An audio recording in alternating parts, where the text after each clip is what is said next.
avant de laisser la parole à Michel Audoui et à Chiara Santini qui organisent ce cycle de conférences ici dans le cadre de l'année Le Nôtre, je voulais vous souhaiter la bienvenue pour cette 5e édition.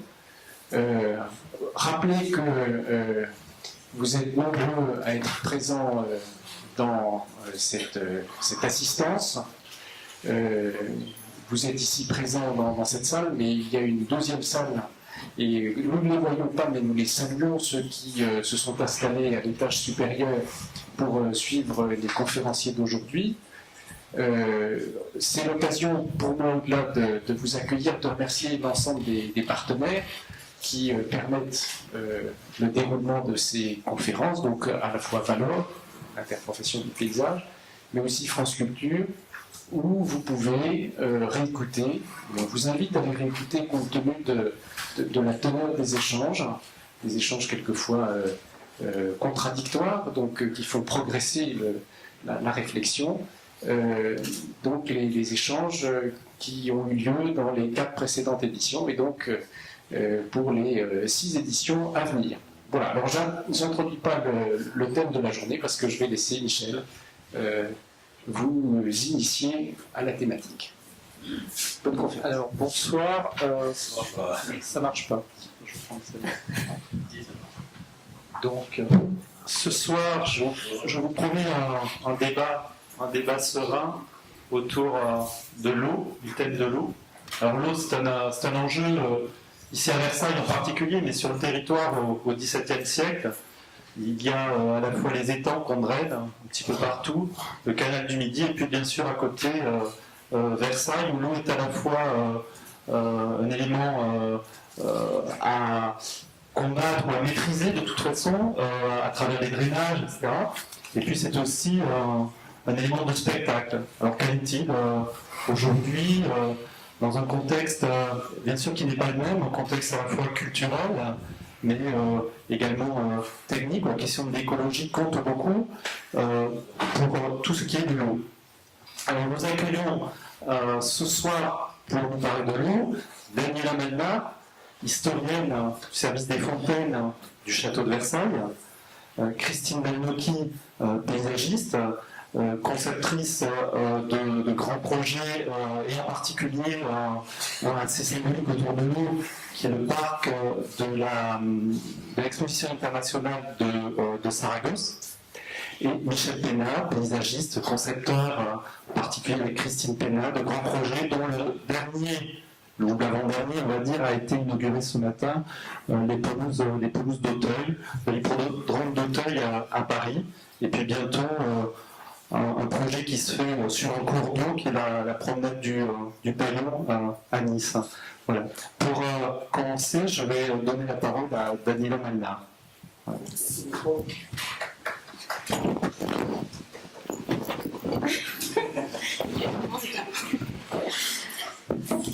que vous m'entendez? Oui, d'accord. Bonjour à tous. Donc aujourd'hui, je vais vous parler d'André Le Nôtre et sa relation avec Versailles et l'hydraulique. Donc on sait que Le Nôtre conçoit des jardins, mais je voudrais vous montrer l'importance de l'eau dans ces jardins-là et également sur le territoire. Sur le cas de Versailles, c'est assez spécial puisque l'eau autour de Versailles était rare et c'était quelques étangs naturels mais qui étaient en contrebas du château qui existait mais qui ne permettaient pas d'alimenter réellement un grand parc comme Louis XIV le souhaitait. Donc cette analyse de l'eau par rapport à Versailles et le travail de Le Nôtre est vraiment très très intéressante. Donc là, sur cette première page, je vous ai mis un portrait d'André Le Nôtre, le plus célèbre qui soit. Et je le trouve extrêmement intéressant parce qu'il reflète vraiment la personnalité d'André Le Nôtre. Donc on voit que André Le Nôtre se positionne à partir d'un point central. Donc on voit qu'il est sur un domaine ou un château et qu'il invite à une promenade vers le jardin pour expliquer ses projets. Donc les projets qu'il réalisait étaient toujours démontrés sur le terrain. Il avait cette vraie relation au terrain et ce besoin d'être sur le terrain pour expliquer les choses et pour les créer. Donc cette vision avec le paysage qui est derrière lui est très importante. Voilà. Donc on va passer au jardin de Versailles. Donc la spécificité de l'eau dans les jardins de Versailles, c'est qu'elle se trouve dans les bosquets, où on a cherché à réaliser les plus beaux effets d'eau avec au départ le minimum de moyens. Et on voit que dès le départ, par exemple,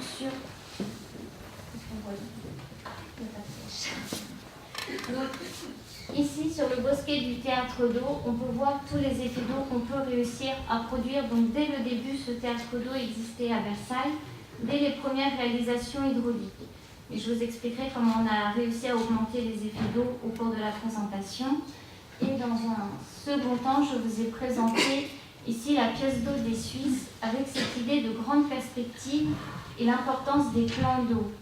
Donc l'eau est importante non seulement dans les jeux d'eau, mais également sur des surfaces d'eau qui font miroir avec le ciel et donc qui font une vraie relation dans le paysage. Donc ces jardins-là ont évolué. Voilà. Donc ici, je vous présente le premier Versailles qui a été abouti, on va dire, à partir des premières techniques hydrauliques qu'on a pu mettre au point.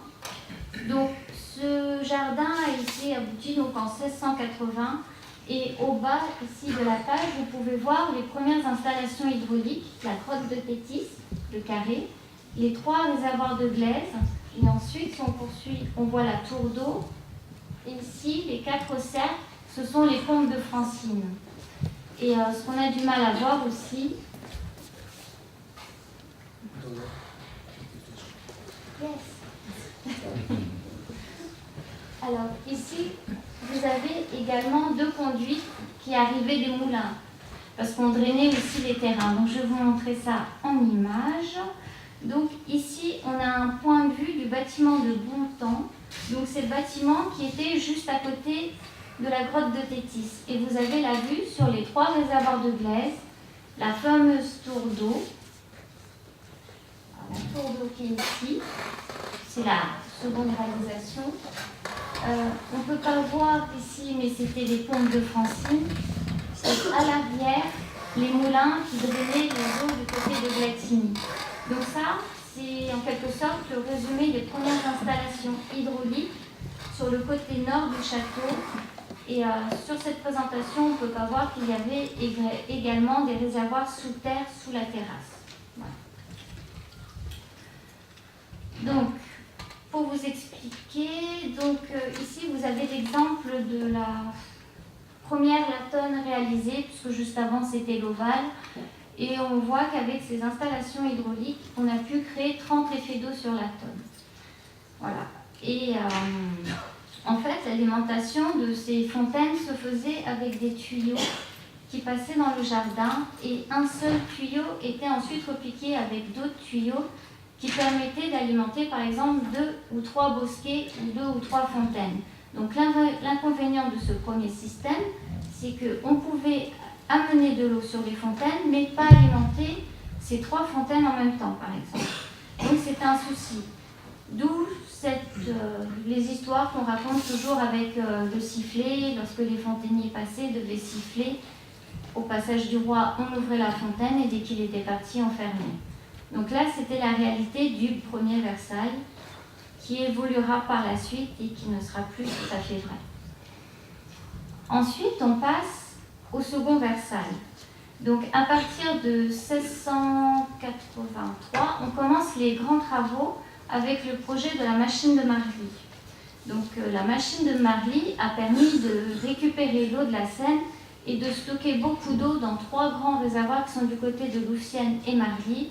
Et ensuite, on a pu remonter l'eau jusqu'au grand réservoir de Montberon, que je vous montrerai dans 2 diapos. Voilà. Et là, ça a permis d'accumuler de l'eau et de stocker beaucoup plus d'eau. Mais il n'y avait pas que la machine de Marly, il y avait aussi tout le réseau des étangs inférieurs et supérieurs, que je vous montrerai plus tard aussi, qui permettait vraiment des grands amas d'eau. Donc, ici, on est dans la période de ce qu'on appelle les grands réservoirs ou des grands étangs. Donc, on a vraiment beaucoup d'eau. Donc, je vous donne quelques exemples de réservoirs. Donc, celui que je préfère, c'est notre château d'eau, donc du service des fontaines. donc qui n'est plus en activité, mais on a toujours le bâtiment avec tous ses piliers et on peut voir la surface où était ce fameux réservoir. Donc ce réservoir était aussi très important parce que lorsque l'on a détruit la grotte de Tétis et les 3 réservoirs de glaise, il a fallu un relais pour pouvoir faire fonctionner toutes les fontaines du petit parc. Donc c'est grâce à ce château d'eau là qu'on a pu faire fonctionner les fontaines et surtout le grand jet du dragon dont Louis XIV tenait tant. Et on voit cette fameuse conduite qui est ici. Voilà. Donc c'est important. Et les tuyaux qui sont ici, c'était pour amener l'eau vers toutes les autres fontaines du parc, directement vers le parc, vers les réservoirs sous terre. Alors, ici, les réservoirs de Montboron. Donc, le réservoir nord, qui est de ce côté-là, est toujours en activité. Il nous sert toujours pour les grandes eaux. Et le réservoir qui est à côté, le sud, appartient à la Cévès, qui est en partie utilisée pour le fonctionnement de l'eau potable, pour la distribution de l'eau potable pour la ville de Versailles jusqu'à Saint-Cloud.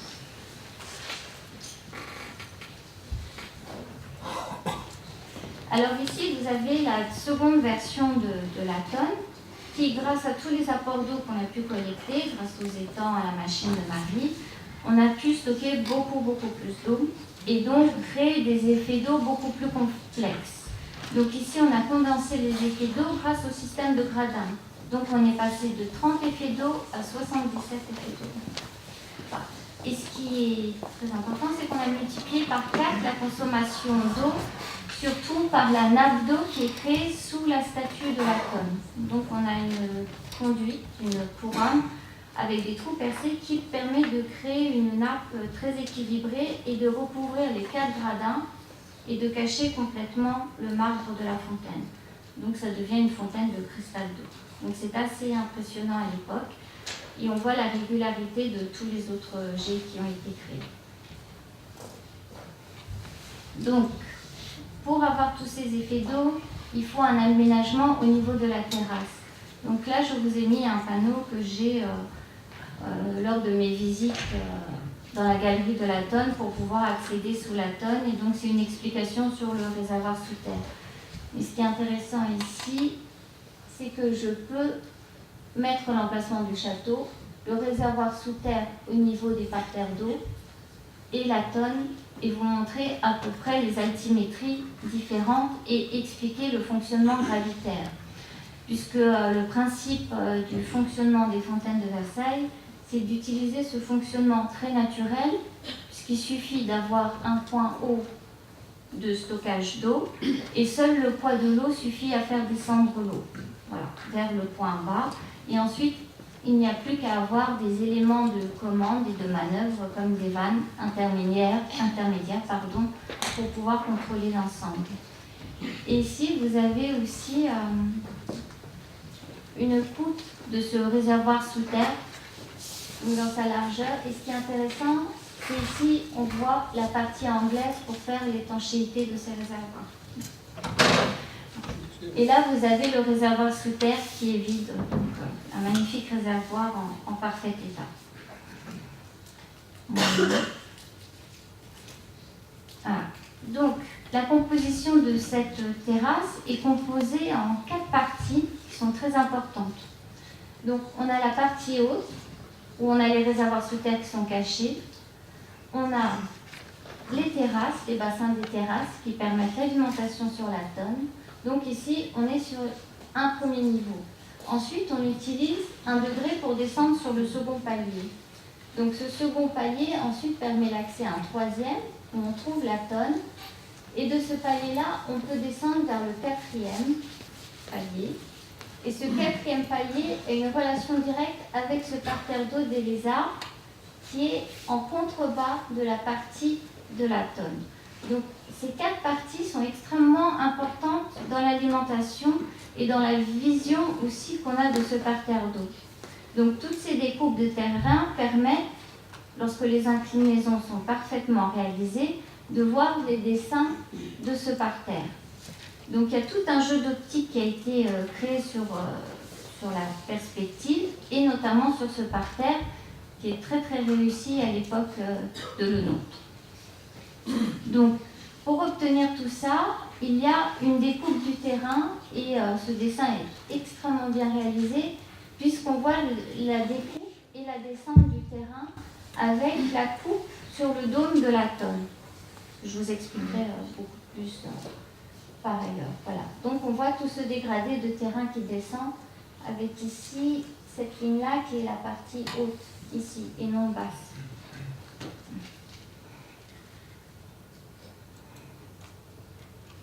Oui. Donc là, il y a tout le travail, enfin, la perspective a été rétrécie, mais on voit le travail important de terrassement et de maçonnerie sur ces terrasses qui sont réalisées. Donc c'est un calcul extrêmement précis pour avoir des points de vue précis et pour pouvoir avoir une découverte sur la perspective. Donc ce qui est important, c'est qu'on sort du château. Et lorsqu'on sort du château, on n'a aucune idée que l'on va apercevoir le bassin de la tonne. Donc ce n'est qu'au dernier moment, arrivé au bout de la terrasse, qu'on peut le voir, ce bassin. Voilà. Donc il y a un vrai jeu de découverte jusqu'au dernier moment. Donc très important, le terrassement et la maçonnerie. Et on voit que la ligne de niveau très importante, c'est celle du château qui a été prise.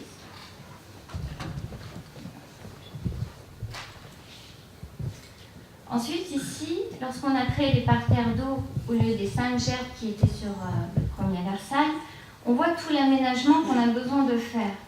Donc, les terrasses ne sont pas seulement des bassins avec des effets d'eau, c'est aussi un miroir, mais très important dans le fonctionnement hydraulique, puisque les terrasses vont permettre de réalimenter les réservoirs sous terre qui sont sur le côté.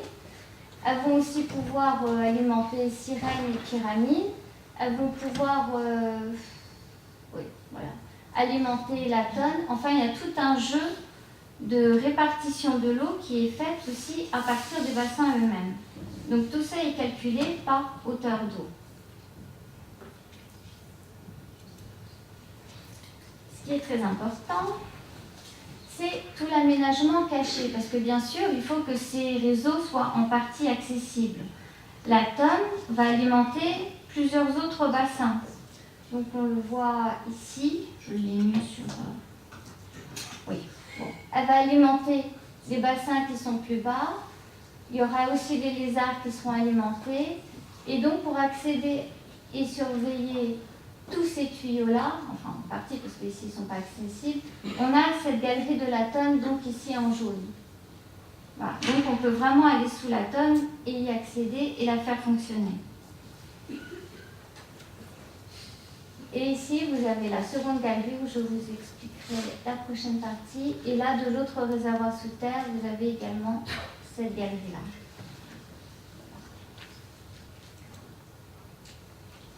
Donc voilà, d'un peu plus près, avec le départ des soupapes et des trop-pleins vers les autres bassins. Donc si la tonne ne fonctionne pas, c'est quasiment la moitié du parc qui ne fonctionne pas sur la perspective. Donc tout ce jeu de terrassement et de maçonnerie est très important puisqu'il faut placer la galerie sous le terrain. Et donc on voit que tout est parfaitement calculé et que la galerie intérieure, celle centrale que je vous ai montrée tout à l'heure, affleure à peine le sol. Et les escaliers, les degrés, voilà. Donc on voit que c'est vraiment un calcul extrêmement précis. C'est esthétique à la surface, c'est technique en dessous, et ça permet d'obtenir exactement les effets d'eau dont on a besoin. Donc ici, la terrasse permet d'alimenter ce tuyau qui est en partie centrale, et ce tuyau central va vers la tonne et va alimenter les jets du dôme de la tonne. Donc les jets du dôme, c'est tout ce qui entoure la statue de la tonne. Donc je vous ai quand même mis l'intérieur de ce fameux dôme. Donc ici en photo, là c'est l'état actuel d'aujourd'hui. Ensuite j'ai trouvé un document d'archives qui a fait un relevé de l'état initial avant restauration en 1850 de l'intérieur de ces tuyaux. Et on s'aperçoit que pour créer des effets d'eau à l'époque, on avait des robinets vannes carottes qui permettaient de contrôler les effets d'eau, donc sur cette fontaine. Donc on pouvait manipuler, il y avait 46 robinets à l'intérieur de la tonne, ce qui voulait dire qu'on pouvait multiplier à l'infini les possibilités de jeu d'eau. Si on voulait ouvrir les paysans très forts, on pouvait les ouvrir fort ou les ouvrir moins fort, ouvrir un paysan sur deux plus ou moins fort. Voilà. Donc ça permet des grands réglages et des grandes possibilités de jeu d'eau. Voilà. Et la restauration que l'on va faire, donc la tonne est en cours de restauration et les fontainiers vont travailler donc sur tout ce qui est fontainerie, donc les tuyaux, remettre en place les tuyaux qui étaient d'époque avec les bons diamètres, ces fameux robinets vannes carottes, et aussi remplacer les ajutages qui permettaient de créer les vrais effets d'eau d'époque Louis XIV, puisqu'on a retrouvé un document d'archives qui nous donne la précision de ces bouts d'ajutage, donc les souches. Et sur les souches, on a une majorité de 12 trous de 3 lignes, ce qui représente à peu près 8 mm. Voilà. Et donc pour obtenir un effet d'eau parfait, il faut que la souche, donc l'épaisseur de cette souche, la platine, soit exactement du même diamètre que le trou, donc 8 mm. Donc on a fait ces essais hydrauliques et donc on a réussi donc à obtenir les effets d'eau que l'on souhaitait par rapport aux gravures. Donc ici on a le bon ajutage, à part qu'il n'est pas ouvert en grand. Donc le jet normalement devrait faire presque le double. Donc on voit la régularité. Donc l'eau doit sortir en eau compactée puis s'évaser progressivement en queue de pente. Donc c'est l'objectif et donc on pourra l'atteindre grâce au remplacement des ajutages parce que actuellement c'est des formes vraiment spécifiques en forme de croix, en rond, en fleur, voilà, des choses qui ont été inventées à la moitié du 19e siècle. Donc là je vous ai fait un résumé de l'hydraulique de l'intérieur du jardin.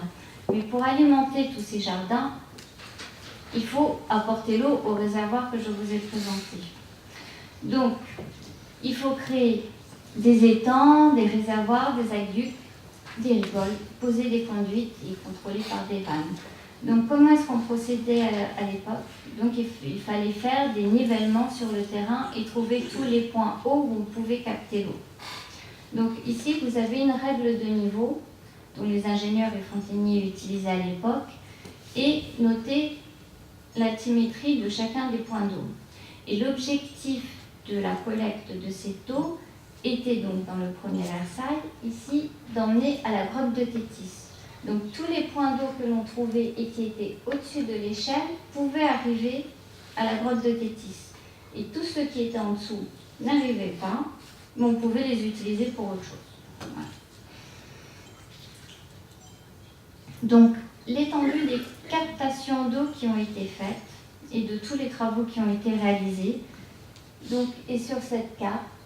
Donc, ici, on a Versailles avec notre grand parc actuel, ce qui serait le petit parc pour Louis XIV, notre grand canal, les travaux de la machine de Marly, les étangs inférieurs, les étangs supérieurs et ensuite, sur 40 autres kilomètres, les travaux que l'on avait prévus de la captation du canal de l'Eure. Donc, on a fait les travaux de Combouin jusqu'à maintenant et on a été obligé d'arrêter. Donc, je ne vous raconterai pas tout parce que sinon, je ne suis pas prête de finir. Voilà. Donc, l'importance de ces collectes d'eau, on les voit sur des cartes comme celle-ci et on voit que l'on a répertorié essentiellement la position du petit parc que l'on a alimenté, le grand canal, la ville et tous les réservoirs qui arrivaient sur Versailles. Mais ce qui est très intéressant sur cette carte, c'est qu'on voit le travail également de Lenôtre. Tout le travail des axes et de ces allées-là, et c'est lui qui a formé tout ce paysage-là et toutes ces voies qu'on a encore actuellement. Donc tous les jours, on peut emprunter cette voie-là du côté de Paris 2 et malheureusement, on constate qu'aujourd'hui, on est en train de couper les arbres de cette allée historique. Voilà, donc petit à petit, on est en train de perdre le travail de Lenôtre. Et ce qui est important, c'était vraiment de marquer ces allées importantes, vraiment partout, même en ville, avec ces allées d'arbres. Et ça permettait également de rejoindre tous les réseaux hydrauliques qui étaient sur le territoire et de circuler dans le petit et grand parc. Donc ici, vous avez une carte qui est au service des fontaines et on voit vraiment à quel point a été travaillé le paysage.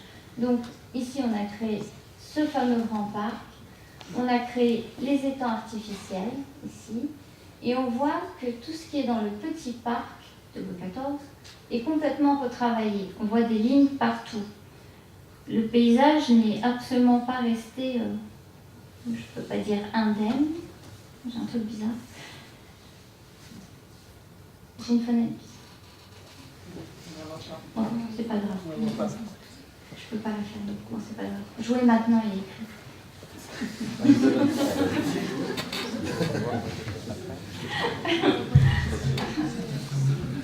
Non, il veut pas. Ah, merci.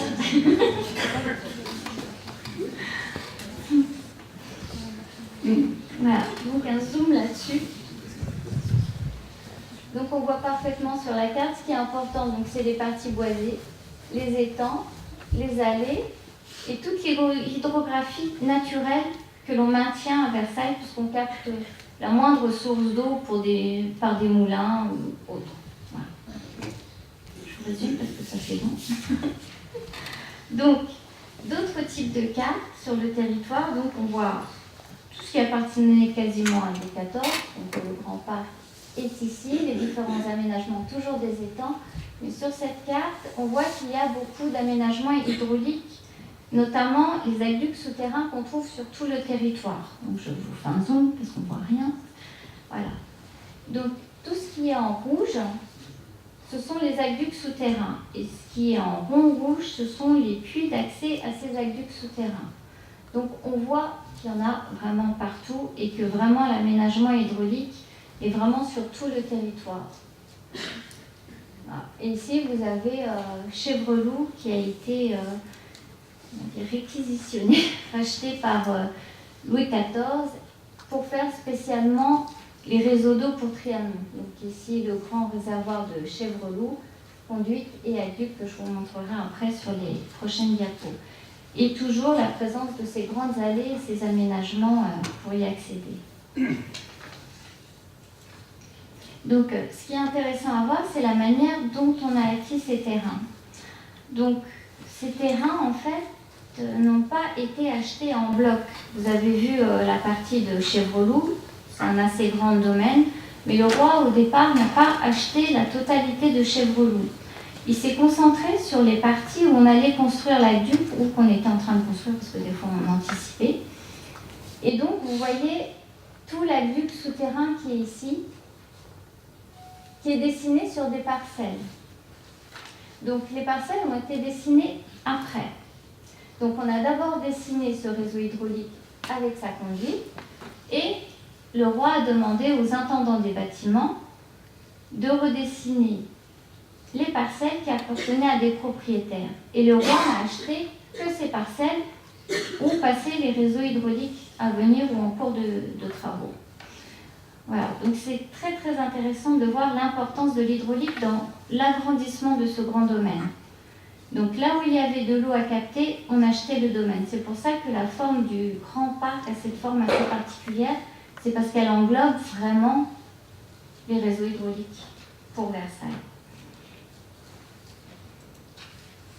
Donc ici, je vous ai mis la carte complète. Donc tout à l'heure, c'était le détail sur le haut. Je ne trouve plus, voilà, l'aqueduc de Bailly ou de Baluseau, la fameuse conduite, le réservoir, mais aussi les acquisitions sur la fameuse padoie déchaînée, donc les allées qui sont construites. Donc les allées et les travaux hydrauliques faisaient partie des travaux prioritaires pour le XIV et pour le nôtre aussi. Et donc dans les acquisitions prioritaires également. Donc ici, ça vous donne un exemple sur Villepreux. Donc c'est la grande perspective que le nôtre et Louis XIV désiraient, donc sur 9 km. Et ici, vous avez toujours ce même système d'achat des terres que le roi ne possédait pas, avec le nom des particuliers. Donc c'était des milliers et des milliers de particuliers qui étaient notés dans ces registres de notaires pour l'achat des terres. Donc voilà. Donc là, c'est toute la partie historique et de l'agrandissement des terres et de la récupération de l'eau sur le territoire et dans le jardin. Mais aujourd'hui, donc, on hérite de tout ce travail qui a été réalisé, de cette captation d'eau. Et donc, le service des fontaines est très intéressé par cette histoire qui a existé et de tous ces réseaux hydrauliques qui ont été conçus et petit à petit abandonnés. Donc aujourd'hui, notre fonctionnement hydraulique est conçu entre Montboron, le Grand Canal et un fonctionnement par pompe. Voilà.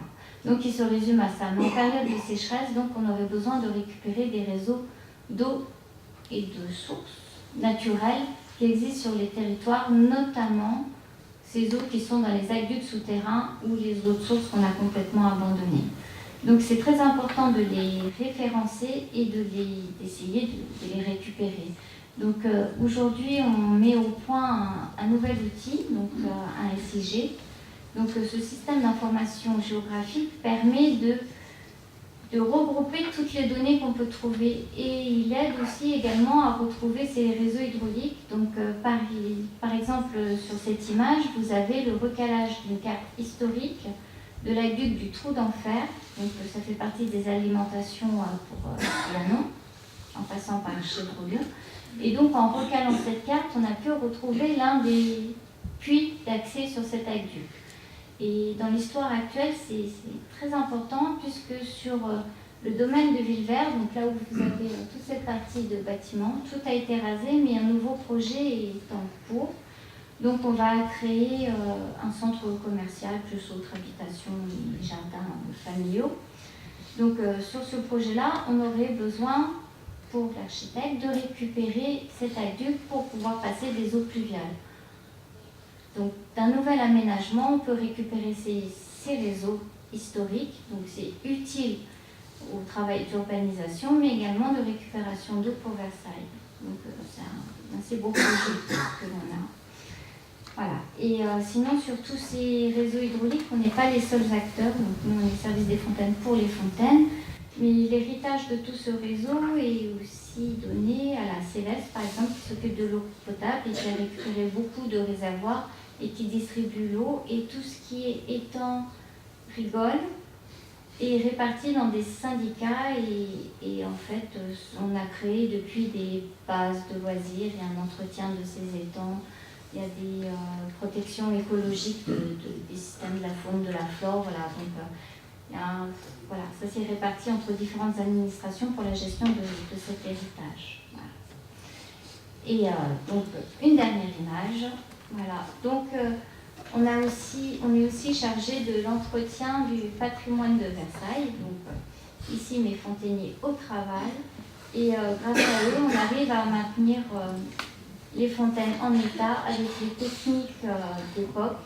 Et on arrive si c'est des tuyaux en plomb, à réutiliser des tuyaux en plomb, à créer des soudures à la louche. Ici, on peut reformer des vasques en plomb. Voilà. On peut recréer des ajoutages. Voilà. Donc, vous avez les soudures ici, l'entretien, vous avez vraiment tout. Donc voilà. Donc on a ce souci de la protection du patrimoine avant tout. Voilà.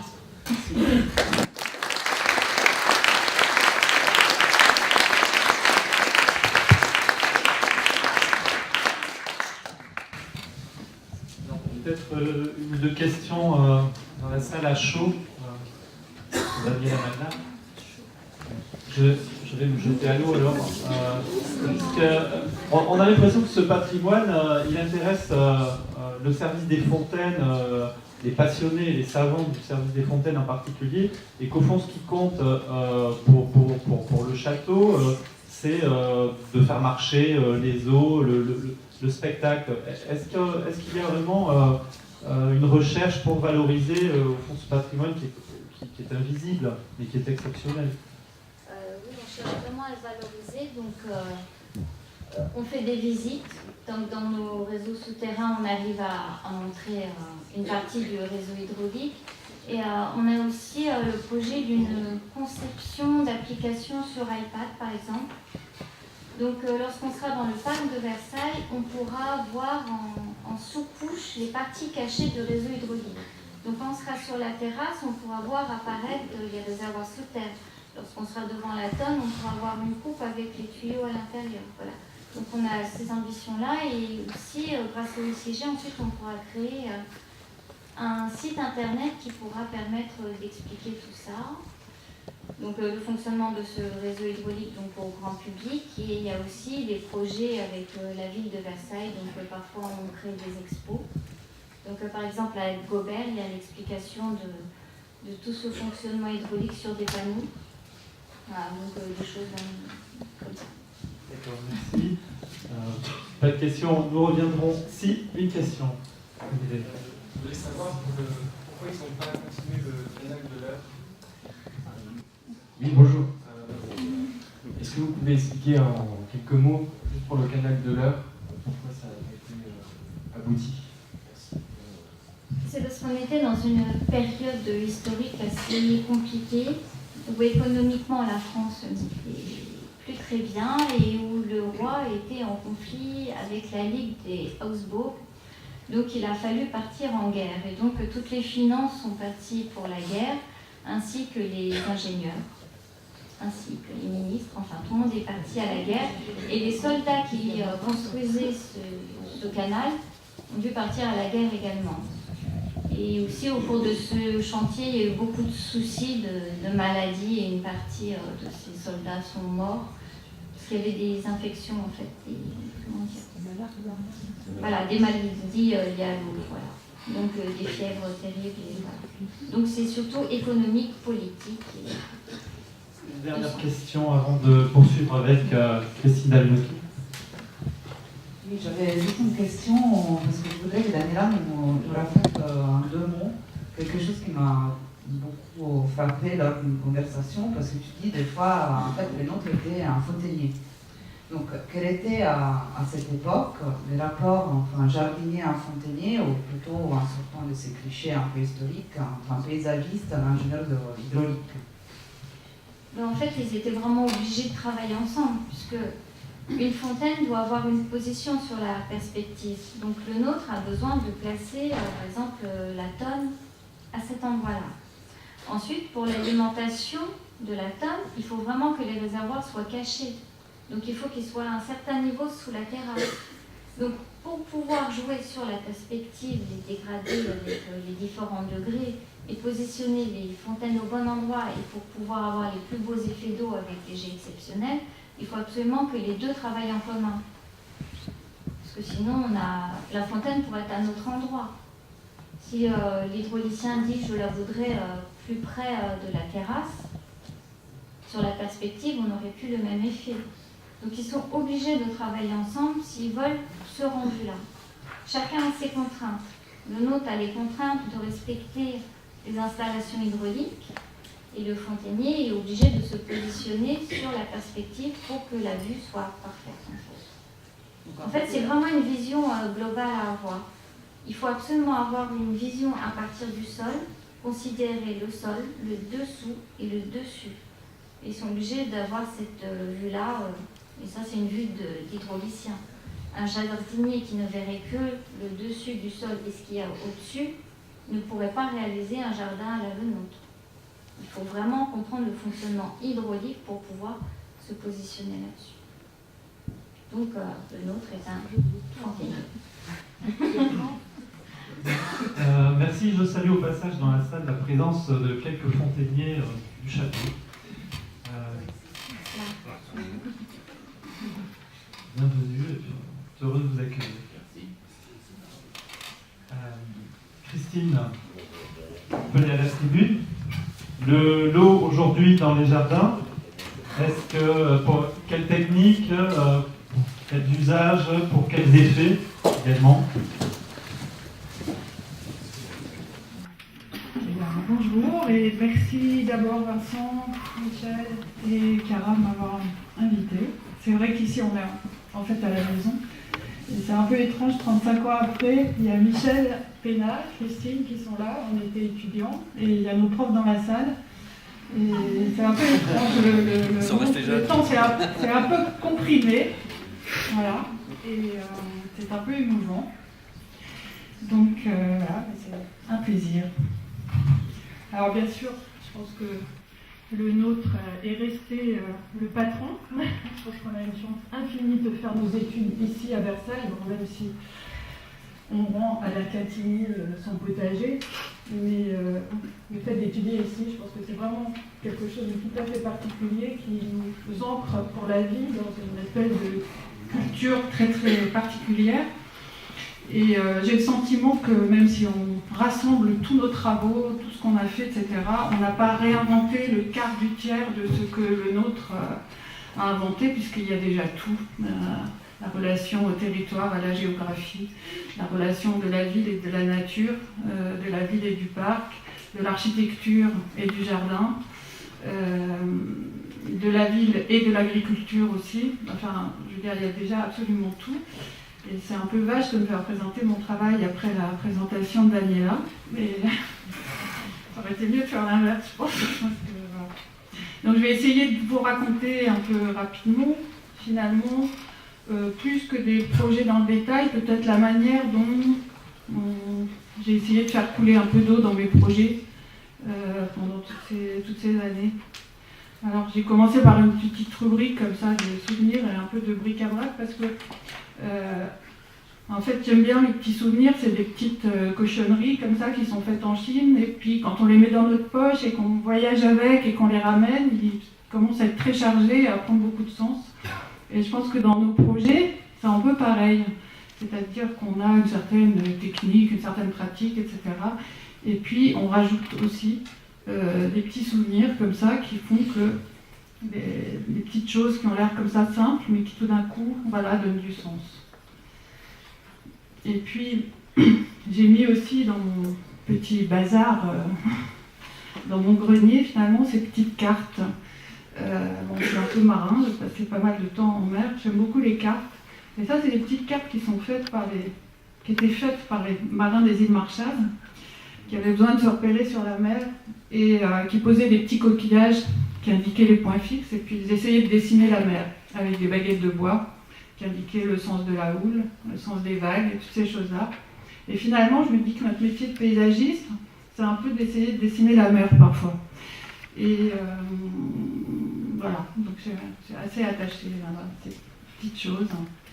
Et puis, du coup, c'est vrai qu'il y a aussi l'histoire des routes maritimes parce que bon, c'est juste une carte qui est extrait de la présentation d'un projet, en fait, c'était un pavillon de la France à Shanghai, bon, c'est un concours perdu, mais on faisait à Marseille un projet pour Shanghai, et tout d'un coup on se disait que ces fils invisibles des routes maritimes tissaient des liens extrêmement forts et les mettaient vis-à-vis des lieux très très éloignés du monde, qui en fait devenaient très proches avec ces fils-là. C'est un peu ce qui se passe maintenant avec les lignes aériennes, mais tout d'un coup, l'eau transporte plein d'histoires et ramène l'échelle du temps dans les projets. Et je pense qu'au bord de l'eau, on ne projette pas comme n'importe où ailleurs. Et voilà, donc c'était aussi l'idée de dire que faire un projet, c'est des fois aussi juste raconter une histoire ou faire un voyage. Et que après, la forme, c'est quelque chose qui vient après, qui est un peu secondaire. Et puis j'ai mis aussi dans toutes ces petites choses comme ça, un très vieux projet que j'avais fait avec Michel Lévigne, et au fond, on avait essayé de sculpter la mer en sculptant une baie. Et bon, l'idée, c'était de dire qu'on allait peut-être pouvoir fabriquer des paysages mobiles, colorés, en mélangeant la salinité de l'eau douce, de l'eau de mer, et voilà, en sculptant des paysages comme ça éphémères. Alors c'était cette baie, ça se passait en Italie. Renzo Piano avait dessiné un hôtel qui devait s'accrocher dans cette carrière. Et voilà, donc c'était un premier essai comme ça. Alors on a sculpté que du carton, hein. On n'a pas sculpté ni la mer ni la terre, mais bon, voilà, cette espèce de gros coquillage comme ça qui est là, qui est aussi un moment qui est important, je crois, dans mes autres projets ensuite. Voilà. Et là, j'ai mis aussi cette petite leçon de Sienne qui est pour moi aussi vraiment endroit où j'ai compris beaucoup de choses sur ce camp Pottienne, parce qu'on nous a demandé souvent de dessiner des espaces publics, et c'est vrai qu'on se fait toujours entraîner dans l'envie de faire, de dessiner, de surdessiner, de construire, etc. Et tout d'un coup, ce camp Pottienne, qui est absolument magnifique, a une forme totalement improbable, une espèce de truc un peu étrange comme ça. Il n'y a absolument aucun objet, rien, il n'y a pas de...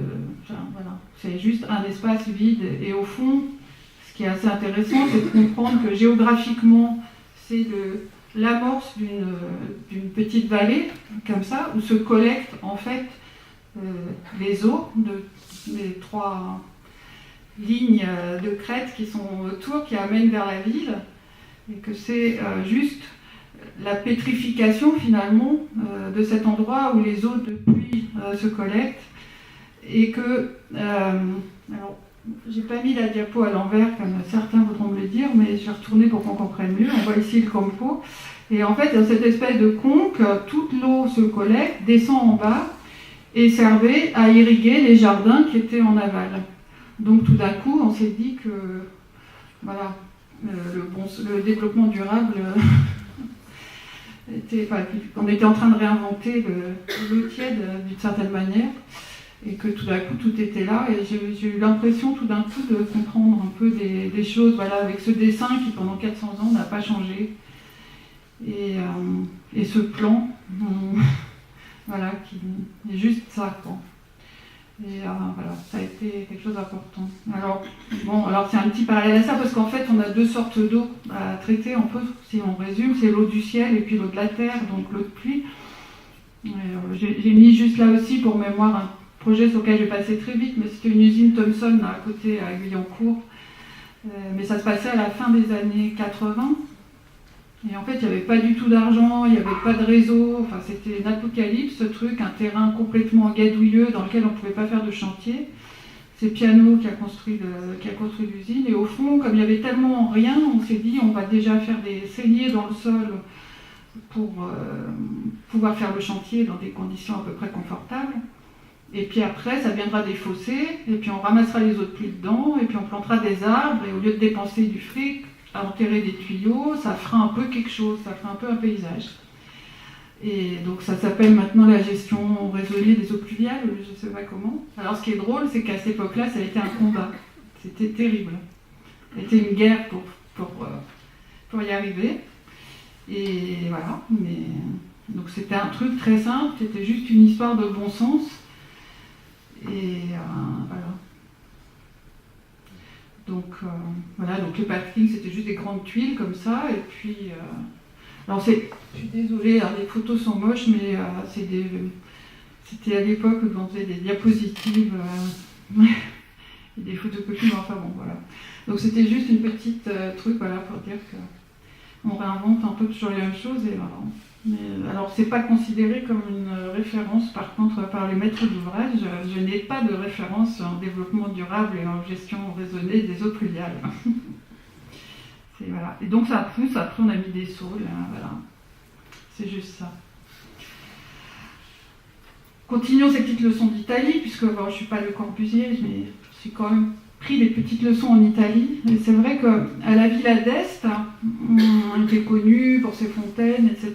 En fait, j'ai compris en fait que le jardin, il y avait une seule histoire dans ce jardin, un seul truc, c'était tout d'un coup cette histoire de l'eau, où on capte une petite rivière, dont l'eau jaillit en haut du terrain avec une grande force, donc qui fait des jeux d'eau très puissants, et que toute l'histoire du jardin, c'est d'arriver à faire finalement calmer cette eau jusqu'à arriver tout en bas au miroir absolu et au calme absolu. Et donc j'ai compris qu'avec une histoire, on pouvait faire un projet. Et que toute l'histoire du terrassement de la Villa d'Este était d'arriver à finalement calmer l'eau jusqu'en bas du jardin pour qu'elle s'apaise et qu'elle fabrique ce miroir. Et que finalement, la vraie histoire de la Villa d'Este, on la trouvait à l'extérieur du jardin, là on ne va jamais la visiter. Et c'était ce gros mur qui était construit pour justement fabriquer cette horizontale sur laquelle l'eau pouvait s'apaiser et devenir un miroir absolu. Alors après, bien sûr, avec tout ça, il y a la vraie vie et les commandes. Et on doit faire avec les commandes qu'on reçoit. Alors, en fait, j'ai eu dans ma vie une commande directe. Alors, ceux qui s'épuiseront à répondre aux appels d'offres apprécieront. Immense joie d'avoir une commande directe. J'en ai eu qu'une, donc je la savoure. C'était le Festival de Chaumont des Jardins, bien connu, mais sauf qu'il a eu un numéro 1, ce Festival des Jardins, donc il fallait attirer le chaland. Donc on était invités à l'époque, il n'y avait pas de concours, puisque personne ne connaissait. Donc à l'époque, je crois qu'on avait 10 000 francs pour faire, pas d'honoraires, 10 000 francs pour faire le tout, quoi. Et donc c'était avec Michel Desvignes et on s'est dit on va faire une fontaine. Et donc voilà, on a fait une fontaine. Alors je suis désolée, c'est pas les grandes eaux, mais on a fait une fontaine avec des seaux. En fait, on s'est rappelé, pour ceux qui ont... avant les tuyaux d'arrosage, en fait, chez nos grands-mères, on arrosait les fleurs avec des arrosoirs. Et un arrosoir se vide très vite et se remplit très doucement. Donc pour les remplir, on faisait des cascades pour qu'ils se remplissent les uns dans les autres pendant qu'on arrose. Et donc voilà, c'était une histoire d'arrosoir comme ça. Et voilà, on a fait une petite fontaine, donc éphémère. Et voilà, donc c'est ma fontaine. Voilà. Alors, bien sûr, il y a aussi des fois des projets plus grands. Alors, ils sont un petit... C'est pas des commandes directes, là. Alors, quand on n'a pas suffisamment de projets, on fait des concours internationaux, puisque c'est des concours ouverts. Et les concours internationaux, en fait, il n'y a qu'une solution, c'est qu'il faut les gagner, sinon on n'est pas payé. Donc, voilà. Donc, Saragosse, c'était un concours international, donc on a fait en 2005. Il s'agissait de faire un parc pour l'exposition internationale de 2008, donc 3 ans plus tard, sur le thème de l'eau et du développement durable. Alors, pour aller vite, voilà le site. Donc, Saragosse est au bord de l'Èbre, c'est un fleuve extrêmement violent, dans une vallée qui est un peu comme la vallée du Nil, c'est-à-dire que c'est une vallée irriguée, cultivée, dans un paysage très sec et très stépique. Donc on voit ici la ville historique de Saragosse. Le fleuve coule comme ça, la mer est par là. Et le site du parc, c'est ce méandre. Alors c'est un très grand parc, un très grand territoire qui fait 125 hectares. C'est 4 fois la Villette pour les Parisiens. Donc c'est un grand site. C'est dans un méandre de l'Èbre. C'est très plat. Et ce méandre, en fait, protège tout ce territoire agricole, protège la ville des crues. C'est une grande éponge en fait qui protège un peu Saragosse des crues. Et en fait, comme toutes les villes comme ça, se sont construites contre la nature, c'est-à-dire en défense, en ayant peur. Je veux dire, Saragosse, on peut passer 15 jours dans le centre historique sans s'apercevoir qu'on est au bord d'un fleuve, tellement la ville tourne le dos. Et voilà, quand on s'approche, on voit cette espèce de dessin très particulier qui est le fruit du travail des agriculteurs qui ont d'une part irrigué leur territoire et qui l'ont protégé des crues avec des digues qui ont des formes qui sont déduites de leur expérience en fait, parce que la crue arrive violemment en fait comme ça. Donc voilà le site vu un peu plus bas, donc on voit de quoi il est constitué, d'une espèce de forêt comme ça au bord des rives, puis d'un système de digues qui protègent les cultures, qui elles sont dessinées par un système d'irrigation, de canaux, etc. Et au fond, quand on voit ce territoire, bon voilà la forêt, et puis les canaux qui coulent au pied des digues, qui irriguent des jardins. Je veux dire, on se dit que tout est là, et que finalement le parc est déjà là, mais qu'il n'y a pas besoin de faire autre chose, qu'il faut peut-être juste changer les usages et adapter ça aux usages, mais qu'il n'y a rien à dessiner, tout le site est déjà organisé. Et l'idée aussi, c'était de rendre hommage à ces gens qui ont façonné ce territoire et de rendre hommage à ces agriculteurs. Donc c'est devenu voilà, l'idée du projet, avec ces systèmes d'irrigation en inondant les parcelles. Et au fond, voilà, toute l'idée du projet, c'était juste ça, cette petite chose comme ça. Alors peut-être de rendre la forêt un peu plus visible, en disant qu'elle pourrait être argentée, et puis en reprenant ces tracés comme ça. Et toute l'idée du projet pendant 3 ans, c'était de garder cette idée-là, et finalement, voilà le résultat final, et on n'est pas très loin du tout petit schéma du début. Donc l'idée de passer d'un système agricole qui marchait en fait à partir de système de réserve d'eau, comme ça, ici, qui se diffusait ensuite dans des canaux, qui repartaient finalement dans l'Èbre. Le réservoir était alimenté à la fois par de l'eau pompée dans la nappe phréatique, qui est très près dessous, et des sources, ici. Elle passe dans le jardin et finalement elle retourne à la rivière. Et au fond, voilà, le projet, c'était un peu la même chose.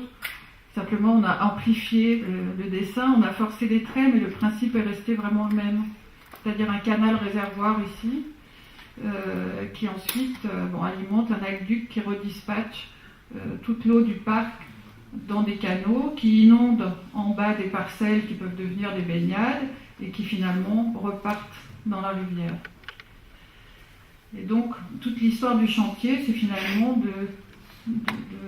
d'imprimer ces traces, cette mémoire dans le sol de manière un peu définitive, pour dire qu'après l'expo, finalement, on aura gardé ce souvenir à la fois de l'expo et du parc. Donc le dessin, finalement, n'est pas de nous. Le dessin n'est que toutes ces inflexions, tout ça est venu de l'expérience, des gens. Alors les canaux sont plus larges, les champs sont des jardins, mais voilà. Et tout d'un coup, on s'est dit que le fait que ce parc, qui est toujours un parc inondable, mais qui devient praticable, finalement réconcilie la vie avec la ville, avec la nature, et qu'on n'est plus contre nature. On retrouve le fleuve, mais il faut savoir que la nature, c'est quand même pas un truc sympa. C'est pas que des petites libellules et des petits oiseaux qui piaillent, parce que on a eu la crue du siècle 3 mois avant l'inauguration de l'expo et avant qu'on puisse fermer les digues. Donc il faut toujours considérer les crues centenales quand on fait des projets, parce qu'elles existent. Et en fait, ça a fait ça. Donc la nature, c'est quand même violent, et il faut être un peu modeste et l'accueillir tranquillement, mais solidement, mais en même temps, ne pas en avoir peur. Et ce que j'aime, c'est que les gens de Saragosse, finalement, n'ont pas eu peur de dire que ce parc était inondable, mais que ça pouvait quand même être un parc. Et ça reste une grosse machine, en fait, ce parc, c'est une grosse machine hydraulique, mais au fond, on l'a rendu un peu poétique en la rendant praticable. Ça, c'est la crue de cette année, c'est déjà moins pire. Voilà, donc quelques images du chantier. Alors c'est vrai que c'est le paysage, c'est aussi ça, c'est de la boue, des camions, plein de choses comme ça. Ça, c'est la digue qu'on a construite qui soutient le réservoir en haut du parc. Le réservoir, au moment de sa mise en eau, l'eau n'est pas encore complètement... Alors tout au long de ce parcours, l'eau est partout épurée, tout comme il faut bien, avec des plantes et tout. Enfin, c'est très très écologique et on peut se baigner. C'est vraiment absolument parfait. Voilà quelques images du chantier. Voilà des canaux. Alors bien sûr, on s'était dit on fera de l'argile, tout ça et tout. Moi, vu la violence des crues et la nécessité de nettoyer le parc, c'est quand même plutôt en béton. Voilà la digue, la fameuse digue des agriculteurs avec son tracé, qui est devenu un peu le symbole du parc, parce que Saragosse en fait s'écrit avec un Z en espagnol. Donc c'est devenu un peu le Z de Saragosse. Et là on voit après ce que ça a commencé à devenir, on commence à voir la forêt argentée qui pousse comme ça derrière. Et puis quelques images comme ça. Et c'est vrai que maintenant c'est devenu un lieu où les gens ont retrouvé l'eau avec plaisir. Et c'est très très vivant. Alors c'est pas des grands gestes ni rien, c'est un endroit très simple. Où tout d'un coup on a essayé toujours, dans cette ville qui avait si peur de l'eau, de permettre aux gens d'être très très près de l'eau, parce que de marcher sur l'eau, c'était quand c'était possible. Donc voilà quelques images comme ça du parc. Et puis la vraie biodiversité aussi, c'est de savoir accueillir tout. Et en fait, on a aussi accueilli ces oiseaux-là. Donc, et je trouve finalement, j'aime beaucoup ces grands cygnes en plastique. Ils sont électriques, hein, ils sont très écolos aussi. Et j'aime beaucoup finalement ces gros cygnes qui naviguent comme ça sur l'eau parce que c'est la vie en fait. Et voilà. Et il se passe plein de choses très drôles comme ça dans ce parc qui nous échappent totalement. Mais on a fait l'essentiel en fait, voilà, en permettant qu'il y ait de cette belle eau comme ça qui coule et que les gens la retrouvent. Et puis voilà. Alors juste pour après rapidement vous montrer un autre projet très très différent, mais bon je vais passer un peu vite, mais bon, c'est un autre concours international. Qui est donc au Vietnam, ça se passe à Ho Chi Minh City. Alors c'est vrai qu'on est souvent, on se retrouve un peu déraciné comme ça à faire des projets dans des pays lointains et tout d'un coup on se rend compte qu'on ne peut plus penser comme on pense d'habitude parce que tout est différent. Et je pense que Michel aussi et Christine ont vécu des expériences un peu de ce type-là aussi. Alors voilà, ça se passe au bord de la Saigon River, de la rivière Saigon. Voilà. Et quand on arrive dans un pays comme ça, c'est vrai qu'on se fait gentiment tropicaliser. Alors bon, je ne vais pas... mais voilà, donc il y a toute cette phase comme ça, on trouve ça vachement bien, on boit des cafés soda, on va boire de l'eau, on trouve tout super génial, la mangrove, tout ça, tout est très poétique. Et puis on découvre aussi, bon voilà, il y a des coloniales, on dit que finalement l'électricité, les réseaux, ça peut être assez simple et que ça marche, enfin voilà, plein de choses comme ça. Et puis après on dit il faut vraiment aller dans la vie, et donc on se transforme donc en Playmobil, parce qu'il y a quand même 4 millions de mobilettes, donc on se dit allez, il faut y aller. Donc les Russes, enfin, pour ceux qui connaissent, hein, c'est des fous. Alors, on se rend compte que c'est un peu différent, parce que c'est vrai qu'on se dit que les vélos, tout ça, là, c'est quand même un peu... au Vietnam, c'est quand même un peu tricard d'être en vélo. Donc, nos histoires de Vélib, enfin, tout ça, c'est un peu déplacé. Donc, il faut se décaper sa pensée pour se remettre dans une chose un peu différente. Et donc on a toujours des casques et tout, c'est toujours comme ça. On apprend à mettre son imperméable sans freiner. Enfin, c'est vrai, c'est compliqué. Voilà, alors, bon, c'est pas un projet que je fais toute seule, c'est Olivier Souquet, c'est mon associé. Des fois on est un peu fatigué aussi quand on est là-bas. Et puis il y a des petites terrasses toujours dans les mobilettes. Et donc on traverse le fleuve aussi en mobilette, enfin, sur des bacs, mais aussi en mobilette. Et voilà, on va visiter son terrain. Donc on s'est mis comme ça dans la ville, et puis après on se rend compte aussi que c'est différent aussi, que la maîtrise d'ouvrage, on va dire, est aussi très très différente. Donc il faut aussi s'habituer à ça, et qu'on est au pays de Oncle O, donc qui est très très présent, en général comme ça adoré, avec des fleurs en plastique. Et tout est très très... Voilà, donc on a gagné ce concours, donc c'était très très très très officiel, et on a dû... Voilà, donc encore Olivier, donc des présentations comme ça très très très très formelles. Ça c'est le 3e larron d'équipe ingénieur, Jean-François Blasset. On est un peu fatigué aussi par le décalage horaire. On a droit à nos diplomates français. Et puis on s'habitue aussi à son client. Parce que en fait, voilà, maître d'ouvrage vietnamien, c'est ça, c'est 45 mecs en chemise blanche qui écoutent, qui notent, qui disent rien. Et après, 2 jours après, on revient dans la même salle et un par un, les 45 personnes font leurs remarques. Voilà. Donc c'est le contraire d'un truc en France où tout le monde s'étripe, où tout le monde, etc. Là, ils nous écoutent et après on les écoute et les échanges finaux se font par courrier. Donc tout prend beaucoup de temps. Parce qu'en plus, il faut traduire le vietnamien en français, donc ça boule tout. Et puis là, pour les étudiants, c'est vos copains vietnamiens. Alors il y a des super belles jeunes agences d'architectes à Ho Chi Minh, vachement bien. Et donc voilà, moi j'aime bien aller dans les écoles, donc j'ai l'habitude comme ça d'aller voir les étudiants. Alors l'amphi est un peu différent, parce que voilà, il y a une petite déco un peu particulière. Et puis après, on s'aperçoit aussi que dans ces villes, depuis les jumbo jets, ils se crachent comme ça des projets terribles, avec une indifférence totale à la ville, aux gens, à l'histoire. donc de tous les genres, donc dans le genre Walt Disney ou voilà, on se rend compte que c'est un peu particulier. Et voilà les projets, donc c'est pas des modèles, hein, les étudiants, complètement destitués, voilà. Voilà, toutes ces choses-là, c'est tout ce qui se fait donc, en même temps en ce moment dans tous ces pays-là. Et au fond, on a eu beaucoup de scrupules avec Olivier en arrivant avec notre projet parce que voilà l'image on voit ici la pancarte du site sur lequel on travaille. Et on avait un peu l'impression que ça s'écrasait sur la tête des gens, un peu comme les choses comme ça.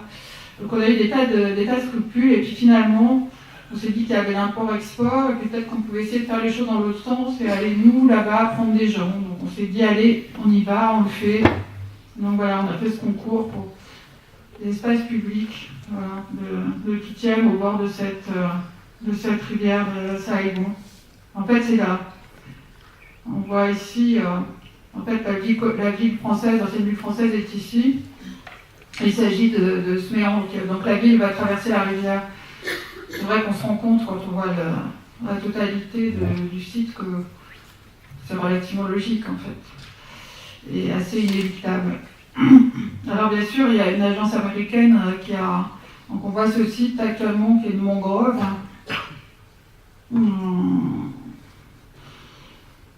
Voilà, et il y a une agence américaine qui a posé une trame comme ça de grands lotissements de tours en fait qu'on voit là. Et en fait, l'objet du concours, c'était ce grand espace public central face à la ville, l'ancienne ville française, les quais de la rivière et le franchissement. Donc voilà le site. Et voilà l'idée. Alors l'idée, c'était de dire que finalement, par rapport à toutes ces tours qui tombaient du ciel, notre idée, c'était de dire que nous, on allait faire remonter l'histoire et remonter des histoires avec l'histoire et que la rivière charriait plein de choses, charriait l'histoire, la culture, ce qui se passait en amont, des matériaux, des choses comme ça. Et que si peut-être on arrivait à la faire remonter ici, là, dans cet espace public, on arriverait peut-être à refonder finalement ce projet tombé du ciel, à refonder ce projet dans son territoire, dans son histoire, dans sa culture aussi, et dans sa géographie. Donc voilà, c'est juste cette petite histoire-là que je vais vous montrer rapidement. Voilà, donc l'idée de l'eau et du temps, parce que je crois que c'est lié, et je crois vraiment que le paysage, c'est pas tellement une histoire d'espace, mais c'est plus une histoire de temps, c'est-à-dire que c'est une histoire d'épaisseur, de profondeur, de refaire les choses dans l'ordre, et voilà, de trouver tout d'un coup que les matériaux que ce fleuve charrie pouvaient se sédimenter, se pétrifier et peut nous aider à refaire un socle finalement à ce nouveau morceau de la ville. Et que ces quartiers pouvaient aussi accueillir la rivière et le paysage voilà, qu'elle produit. Donc je vous montre juste comme ça, voilà, quelques images. J'ai un peu, voilà. Bon, ça c'est un projet qui est, voilà, puis il y a aussi avec l'histoire du climat, bon, je vous montre ça juste. Voilà. Quelques images d'un projet qui est en cours. Et puis finalement, l'idée c'était de se dire que, enfin, plus que le projet en cours, c'était important, car les gens sont très friands des feux d'artifice là-bas. C'était qu'ils avaient envie de venir là pour regarder des feux d'artifice. Et que finalement, c'était le feu d'artifice qui était plus important que tout le reste. Et qu'on était super contents parce qu'en fait, ils ont fait leur carte de vœux avec notre petite image. Donc on s'est dit que peut-être ça les avait touchés. Voilà. Et on va revenir avec les petits souvenirs de la tour de Pise, hein, parce que je me dis que finalement, cette tour de Pise, quel que soit le talent de l'architecte qui l'a dessinée, qui l'a construite, personne n'irait la voir si elle ne penchait pas. Et que c'est ce qui a échappé à tout le monde et qui fait qu'il se produit une émotion quand on va là-bas. Et que peut-être notre boulot de paysagiste, ce serait éventuellement d'essayer de faire un peu pencher les tours. Et voilà. Et c'est tout. Et j'ai fini.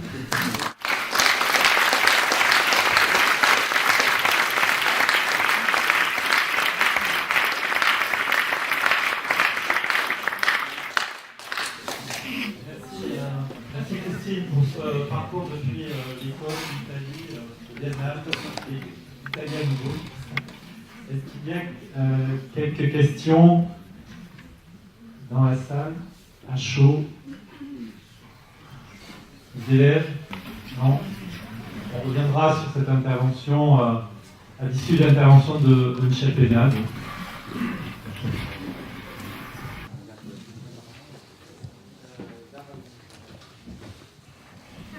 Merci d'avoir. Donc merci Christine, et puis c'est vrai que c'est très impressionnant et c'est très beau le projet de Saragosse. Je les ai promenés souvent, enfin plusieurs fois avec Christine, et celui du Vietnam on ne connaît pas. Nous on travaille un peu partout aussi, mais on essaie de se recentrer sur notre petit territoire Cévenol, et je terminerai par ça. On a, bon, je vais faire, alors je vais prendre ma montre, je vais attraper ma montre parce que on ne sait jamais.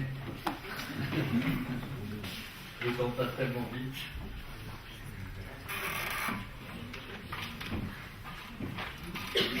Voilà, donc il est 7h presque 25, hein, presque demi, on a jusqu'à 8h, tout ça, une demi-heure.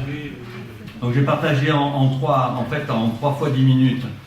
Les premières 10 minutes, c'est un peu les voyages qu'on a fait à travers le monde, au bout du compte. Et puis depuis quelques temps, je me suis rendu compte, c'est vrai que beaucoup de villes s'étaient construites à partir d'une idée de l'eau, mais de l'eau dessinée, enfin de l'eau inventée. Parce que, évidemment, toutes les villes se sont construites autour d'un fleuve, très souvent. Mais les exemples qu'on a trouvés à travers l'Inde, la Chine, le Cambodge, c'est que c'était une invention de la présence de l'eau. Et je me suis cantonné aussi aux eaux calmes, aux eaux douces et aux eaux apaisantes. Et je crois que ce dont je voulais parler aujourd'hui, c'était ça. C'était l'idée que l'eau, indépendamment des effets d'eau, des fontaines, des jaillissements, devait être aussi un apport d'apaisement dans tout ce qui est de l'aménagement et du paysage. Alors, c'est pour ça que j'ai voulu recaler aussi la question de l'eau par rapport à Le Nôtre. Je voulais retisser l'idée de Le Nôtre, où il y a 2 ans, on avait fait une exposition à Bagatelle avec la ville de Paris, où on avait pas mal parlé de la présence de Le Nôtre, justement, et du génie de Le Nôtre pour le tracé, par exemple, du Grand Canal. Là, je montrais dans cette image qui est derrière moi, on a ce tracé de l'Île-de-France, et je parle de Le Nôtre géographe, parce qu'il y a une vision, une compréhension en fait de la géographie de l'Île-de-France, et que les tracés même du parc de Versailles sont complètement cohérents avec l'ensemble de la géomorphologie de l'Île-de-France. Et ce tracé du Grand Canal, que vous voyez en bleu foncé ici, est exactement parallèle au tracé des Champs-Élysées, qui sont évidemment tracés par Le Nôtre. Donc il y avait une analogie que j'ai trouvée intéressante, et c'est vrai que vous voyez ce carton relief de l'Île-de-France tout bête que j'ai photographié avec un soleil rasant, montre très très bien ce parallélisme des reliefs d'Île-de-France, dont on avait parlé avec Donadieu d'ailleurs souvent, avec des géomorphologues, et je crois que c'était intéressant de voir que la compréhension de la géographie par un paysagiste comme le nôtre. Je crois qu'aujourd'hui la question de l'eau se pose évidemment dans toutes nos villes, nos aménagements. Alors évidemment, comme disait Christine, sur les questions de développement durable, bon, on gère l'eau, vous savez, il y a des noues, il y a des bassins de rétention, des bassins d'orage, des caniveaux, etc. La question du marnage, de différence de niveau. Et c'est vrai que c'est une chance au bout du compte, parce que très souvent on nous interdit de mettre de l'eau dans les projets, parce que tout le monde a très très peur de l'eau, peur que les enfants s'y noient, etc. Et que nous, c'est toujours un combat de réussir à mettre de l'eau dans un projet urbain en ville, ici en France. Donc le développement durable, à ce titre-là, nous a un peu aidé à pouvoir placer des pièces d'eau à l'intérieur de nos projets. Je crois qu'ensuite, la première partie de mon exposé sera justement sur la présence de l'eau dans les villes du monde qu'on a traversées, que j'ai traversées avec Christine, et comprendre à quoi elle a servi, et puis aujourd'hui en quoi elle nous alimente. C'est-à-dire que c'est vrai que lorsqu'on fait des projets, tous les étudiants, puisqu'on en suit certains sur les diplômes, c'est vrai qu'il faut que vous vous alimentiez aussi en rêve et en référence et en parcours et en musée imaginaire, on pourrait dire. Et votre bagage autour de l'eau, c'est vrai, il se fait aussi avec cette connaissance de ce qui s'est fait et de la maîtrise. Alors ce que nous montrait tout à l'heure Daniela, en effet, c'est vraiment passionnant aussi de comprendre que l'eau est souterraine et qu'il y a toute une raison et toute une ingénierie de l'eau. Alors nous, on travaille évidemment toujours avec beaucoup d'ingénieurs et de gens, de fontainiers, etc., qui connaissent bien les sujets de la question de l'eau. Mais je crois que cette question de l'alimentation de vos rêves, elle est toujours nécessaire, et c'est pour ça que le parcours chez les autres, il est important. C'est pour ça que la première partie de cet exposé, c'est un peu une exploration des différentes formes de vie autour de la question de l'eau. Et puis, l'eau, si vous voulez, elle est à la fois utile et à la fois symbolique, toujours. Et nous, paysagistes, on vogue toujours, j'avais fait un tableau un jour, j'avais montré entre l'utile et le symbolique, je vogue toujours entre l'utile et le symbolique. C'est-à-dire que je vogue toujours entre une nécessité d'aménager un lieu et la manière de l'aménager de la plus belle manière possible et de la manière qui va donner la plus à rêver possible aux gens qui vont l'utiliser. Donc on est toujours entre ces deux extrêmes, ces deux polarités qui sont l'utile et le symbolique. Et puis le dire et le faire, c'est-à-dire qu'en effet, en même temps qu'il faut savoir regarder les choses, il faut savoir les construire, puisqu'on est aussi des constructeurs. Alors, je vais passer, voilà. Le premier choc, je dirais, donc dans la première partie, je vais parler en effet des villes et de l'eau. Enfin, c'est un grand thème, on pourrait y passer des jours et des jours, mais je vais parcourir au moins les exemples que je connais personnellement. Ensuite, je vais me concentrer pendant 10 minutes, je chronomètre, c'est pour ça 10 minutes, sur un peu les réalisations que nous avons faites, que nous avons menées et le rôle qu'on donne à l'eau dans nos projets. Et puis les 10 dernières minutes sur un projet vraiment personnel, qui nous est personnel, qui est chez nous. Comment l'eau, comment on a construit un rêve en fait autour de l'eau. Donc, parce qu'en plus c'est l'image de l'affiche, donc ça il fallait que je vous en parle, c'était impossible de ne pas vous en parler. Donc voilà, il y a ces 3 parties, on va essayer de tenir 10 minutes pour chacune. Sur encore, voilà, depuis une dizaine d'années, on a pas mal voyagé avec Christine, un peu fait le tour du monde pour des projets ou pour d'autres choses. Et aussi bien en Chine, on se retrouve dans la même situation que Christine avec 50 gars pour juger le projet. Chacun donne son avis. Donc on connaît toutes ces histoires-là. Et en même temps, c'est vrai que ça nous éveille et en même temps, on se recentre chez nous. C'est pour ça que je vais terminer par chez nous, parce que le danger, c'est de s'éparpiller. Et en même temps, ce qu'on recherche, c'est de la profondeur et l'apaisement, je dirais. Donc pour moi, le paysage, c'est d'abord un travail d'apaisement. J'ai voulu comparer le Grand Canal, que vous connaissez tous, n'est-ce pas, et le plan d'Ancor. Donc j'ai regardé ce plan un jour et puis je me suis dit, oh, le plan d'Ancor c'est magnifique, il faudrait que j'y aille. Il y a des grands bassins, il y a une gestion de l'eau fantastique, parce qu'en effet toute la ville est très plate d'abord, et puis il y a une gestion de l'eau, parce qu'il fallait avoir des réserves d'eau suffisantes pour pouvoir faire 3 récoltes d'eau par an. Donc il n'y avait qu'une petite partie de la population qui travaillait à produire tout simplement de la nourriture, et le reste pouvait construire les temples. Donc c'est directement lié à cet aménagement du territoire qu'ils ont pu construire encore. Et cet aménagement du territoire, il est lié à l'intelligence de la gestion de l'eau. L'intelligence de l'eau, d'abord, c'est 2 grands barrailles que vous voyez de part et d'autre, là, le barrail occidental et le barrail oriental. Ces barrailles, c'est des grands réservoirs, des rectangles. Donc j'avais comparé par rapport à Versailles ces 2 grands rectangles en disant que c'est un véritable jardin, cette ville.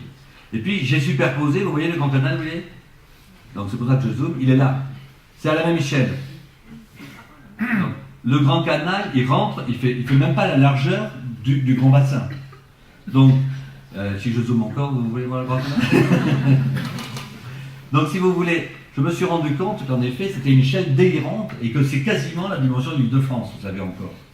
Donc, le Grand Canal fait 2,5 km.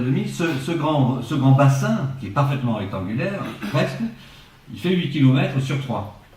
Donc on a au centre des temples et l'ensemble du réseau est parfaitement orthogonal et cosmique, puisque c'est évidemment orienté nord-sud, est-ouest, et l'ensemble des architectures viennent se placer dans cette géométrisation du territoire. Alors on voit ces images que vous connaissez très souvent d'Ancor, voilà le travail de l'eau qui est absolument présent partout, donc je vous donne quelques images. On voit plus là, c'est fini.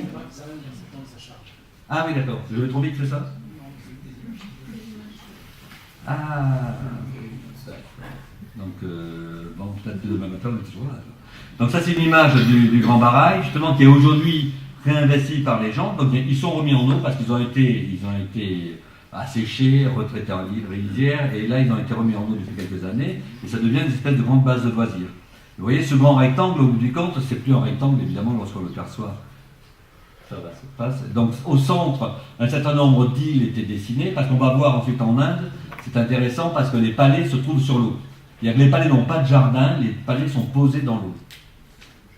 Et ça, c'est près d'Angkor, toujours au Cambodge, où, vous savez, dans tous les pays asiatiques, et même en Chine, au Vietnam, etc., même en Chine, dans la Chine du Nord, il y a un système de moussons. Et en fait, le climat est inversé au nôtre, c'est-à-dire qu'il pleut quand il fait chaud. Même à Pékin, où il fait très froid l'hiver. Hein. Il pleut quand il fait chaud, ce qui a justifié en fait la construction de ces jardins avec des galeries partout, puisqu'on se promène, il faut qu'on soit abrité, il faut plus qu'il pleut. Et on comprend ça lorsqu'on va à Pékin ou en Chine, on comprend que l'été, en fait, c'est la saison des pluies. Contrairement à nous, on n'avait pas besoin de toutes ces galeries. Donc là, on voit des villages cambodgiens, et ce grand, c'est le Tonlé Sap, c'est le grand lac du Cambodge, il a une différence de niveau de 10 mètres. Donc les questions de marnage qu'on se pose aujourd'hui en France, avec les questions de bassin d'orage, tout le monde, tous vous les posez ces questions-là, comment on traite le marnage? Là-bas, au Cambodge, ils ont 10 mètres de marnage, il y a des forêts entières qui sont entièrement sous l'eau pendant plusieurs mois de l'année. Vous voyez, les maisons sont mises sur des pilotis qui font plus de 10 mètres de hauteur, il reste un peu d'eau au fond, et le petit resto, on va manger en haut, évidemment pour aller faire pipi, il faut faire attention, parce qu'on chasse sur une passerelle, surtout la nuit. Donc, et il y a d'autres parties de villages qui sont entièrement flottants. C'est-à-dire qu'il y a des villages entièrement flottants, pas très loin de là, et qui donc, évidemment, ne se soucient pas de la différence de niveau. Ça, le second exemple que je voulais prendre, c'était à Tokyo, et ça, c'est le parc de Edo à Tokyo, qui est assez extraordinaire aussi. On voit. Donc, ce parc est extraordinaire parce qu'en plein centre de Tokyo, dans une agglomération extrêmement dense, en fait, ils ont créé un parc qui n'est qu'une pièce de 250 hectares, quasiment, une centaine d'hectares, où on ne peut absolument pas pratiquer. Donc en France, je sais pas, en Occident, on dirait mais ils sont fous, on perd de l'espace, on ne peut rien en faire, on ne peut pas jouer au foot, on ne peut pas pique-niquer, etc. Non, on est juste autour, et c'est fabuleux parce que c'est un immense vide dans cette agglomération, d'une immense densité, où ça grouille de tous les côtés, tout d'un coup, on a un vide gigantesque. Alors, vous voyez, je vous mets quelques photos, et passe. Voilà, ça j'ai repris ça sur Internet. Mais, et on a une bande de 10 mètres qui est tout autour de cette pièce d'eau, des tours tout autour. Voilà, ça c'est nous, avec Chris qui est en photo. Et on a repris ce thème-là sur des projets que je vais vous montrer juste après, en se disant, au bout du compte, c'est fantastique d'avoir des lieux où on ne peut rien faire. Et des lieux qui sont véritablement des vides, des ouvertures sur le ciel, et où on a une véritable respiration. Et je crois que l'eau, elle nous apporte vraiment ça dans les centres-villes. Ça, c'est un autre exemple, c'est en Inde, où il y a des parties désertiques complètement, qui sont drainées. Alors, vous voyez, tout le système, ça j'ai pris ça sur Google aussi, tout le système de drain qui se trouve partout, de rayures comme ça dans le désert, c'est dans le Rajasthan, et tout d'un coup qui ramène l'eau dans des pièces d'eau centrales où se trouvent les palais. Alors voilà ce palais, qui est en plein désert, et tout le système de drainage de tout le désert qui est autour, sur 100 km à la ronde peut-être, ramène l'eau dans cet endroit-là. Donc il y a des marnages aussi très importants, puisqu'à la mousson, il peut arriver qu'il pleuve, et donc on remplit le bassin. Ça, c'est l'exemple toujours en Inde, donc c'est de Udaipur.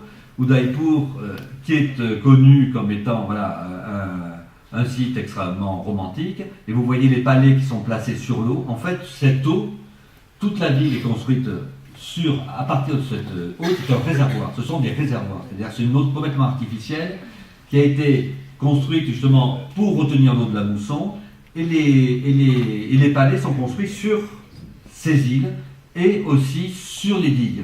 Alors le palais du Maharaja, c'est ça qu'on a compris en allant en Inde, parce qu'on ne l'explique jamais, le palais du Maharaja, en fait, c'est la digue. C'est la construction de la digue. Et il y a des différences de niveau, là, à Udaipur, si vous y allez, vous verrez, le palais, c'est un hôtel aujourd'hui, il est 10 mètres au-dessus de la ville qui est en contrebas. C'est-à-dire, si le palais y pète, la ville est complètement inondée. Et cette pièce d'eau est un réservoir complètement artificiel, qui est basé sur des grès qui sont relativement étanches. Donc, au moment de la mousson, on retient le maximum d'eau, et ensuite on gère le marnage. Alors on gère le marnage, alors ça je vous montre des exemples de sites qui sont vides aujourd'hui, et ça c'est intéressant parce que vous voyez les palais, il n'y a plus d'eau, c'est pas très profond en général, quand il n'y a plus d'eau, le désert refait sa place, et on est sur la digue qui a cassé là, et la pièce d'eau a disparu. Et puis ça c'est d'autres systèmes qui sont aussi en Inde, toujours pareil, récolter l'eau au niveau de la mousson, faire des immenses puits, donc il y a tout un système d'architecture inversé, on pourrait dire, qui est dans des creux, absolument fabuleuse, vous voyez, c'est du Escher extraordinaire, et qui doit se remplir maintenant, ça ne se remplit plus parce qu'il y a réellement des questions d'hygiène, mais qui doit se remplir au moment de la mousson. Donc évidemment, les systèmes d'étage de marche permettent de gérer le marnage, petit à petit, tout au long de l'année, l'eau se vide, l'eau descend, et donc on peut descendre pour faire le linge, pour prendre de l'eau, etc. Vous voyez, de très beaux exemples, en plein Rajasthan, là aussi. Tout construit, entièrement bâti. Ça, c'est un exemple en Chine, c'est Hangzhou. C'est-à-dire que c'est la ville qui a marqué le plus le paysage chinois, parce que c'est la ville référence, même sur les jardins du palais d'été à Pékin, ça a été repris comme étant la ville magnifique, exemplaire. Alors on voit qu'il y a un fleuve ici, toute la ville tourne le dos au fleuve, parce qu'en effet les fleuves sont des charriers de la boue, sont très dangereux, ont des immenses fluctuations. Et en fait, il y a un étang, un grand lac qui a été créé au 9e ou au 10e siècle par un empereur. Lorsqu'il y a eu une inondation, il a fait une digue et puis il a retenu l'eau, et du coup ça lui a créé un endroit magnifique. Et toute la ville s'est composée autour de ce grand lac. On voit le lac, c'est Hangzhou, donc Hangzhou. Voilà, on voit la ville qui est au bout, mais je ne vais pas trop m'apesantir là-dessus. Et tout le lac, en fait, c'est le centre-ville. C'est Barthes qui a écrit un grand article sur Tokyo, justement, en parlant du vide de centre de Tokyo, qui est le palais impérial, plus de 300 hectares, et il était fasciné par ce vide qui était le centre-ville. Là, en dessous, c'est exactement ça. C'est une ville paysage, c'est-à-dire qu'il y a toute une partie très moderne avec ses tours, etc. Mais ils n'ont jamais colonisé toute la partie campagnarde qui est à l'autre bout du lac, qui n'est pas très grand, il fait 350 hectares le lac. Mais à l'autre bout du lac, ils sont des collines plantées de riz. Voilà. Ça, on est dans la ville d'Hangzhou, qui est une ville de 10 millions d'habitants. Hein. Et on est dans la ville, dans la partie qui est restée intacte, où ils cultivent le thé. Ça, c'est Brazzaville, vous connaissez aussi. Brazzaville, c'est Brasilia. Donc la présence de l'eau est assez intéressante. En termes de topographie, c'est un projet intéressant. J'ai pris Brasilia pour amener à Meudon. Je ne sais pas si vous connaissez cet endroit à Meudon, qui est un endroit absolument magnifique. C'est Meudon-la-Forêt, et c'est Pouillon qui a dessiné tout ça. Et je ne sais pas pourquoi on ne connaît pas beaucoup. Alors allez-y, c'est pas loin. Donc je me rapproche d'ici. Hein. Donc c'est des tours en pierre de taille. Je ne sais pas si vous avez souvent vu des tours en pierre de taille. Des tours très importantes. Hein. Vous voyez, à droite, il y a des tours très importantes. Et tout est en pierre de taille, et il y a des pièces d'eau magnifiques qui ont été bien entretenues, et où il y a une présence qui est vraiment intéressante. Et je termine par Créteil, toujours pour se rapprocher, parce que là aussi, alors là on est un peu dans la culture d'Hangzhou, comme on disait tout à l'heure, où il y a un côté ville et un côté nature, un côté campagne, puisqu'à Créteil, dans ces gravières, anciennes gravières, ils ont su conserver cette dualité qui fonctionne assez bien, et qui n'est pas si mal réussie. D'ailleurs, Pouillon a travaillé sur Créteil, pas mal, il a travaillé sur tout le quartier des sources. Donc sans doute qu'il n'y est pas pour rien. Et il y a la préfecture d'un côté qui est ici, et de l'autre côté toute la base de loisirs et ces collines qui protègent des nuisances de l'autoroute et qui permettent de constituer en effet un paysage très particulier, très bien ordonnancé. Et Provost avait réalisé toutes ces plantations, cette base de loisirs. Et nous on a travaillé sur la pointe du lac là, pour faire une charte paysagère, justement, où on s'inspire beaucoup de cette dualité entre la partie ville très, très construite et puis la partie base de loisirs qui est très, très végétale et assez ouverte. Et là, c'est les images qui mettent dans les images de Créteil qui représentent un peu cette dualité, qui sont assez éloquentes sur le rapport de l'eau et de la ville. Alors ça, de nos réalisations, donc je suis essayé de tenir un planning de délai. Donc là, c'est la Zakutasta à Bordeaux, près du Grand Lac, donc là où il y a une présence de l'eau très importante. Bon, c'est une image lors du chantier, maintenant ça fait longtemps qu'on a fait, mais c'est intéressant, c'est sur des tourbières, il y a de la présence de l'eau est à 1 ou 2 mètres de profondeur, donc sans arrêt, il y a un jeu avec l'eau et la ville, et les quartiers de la ville.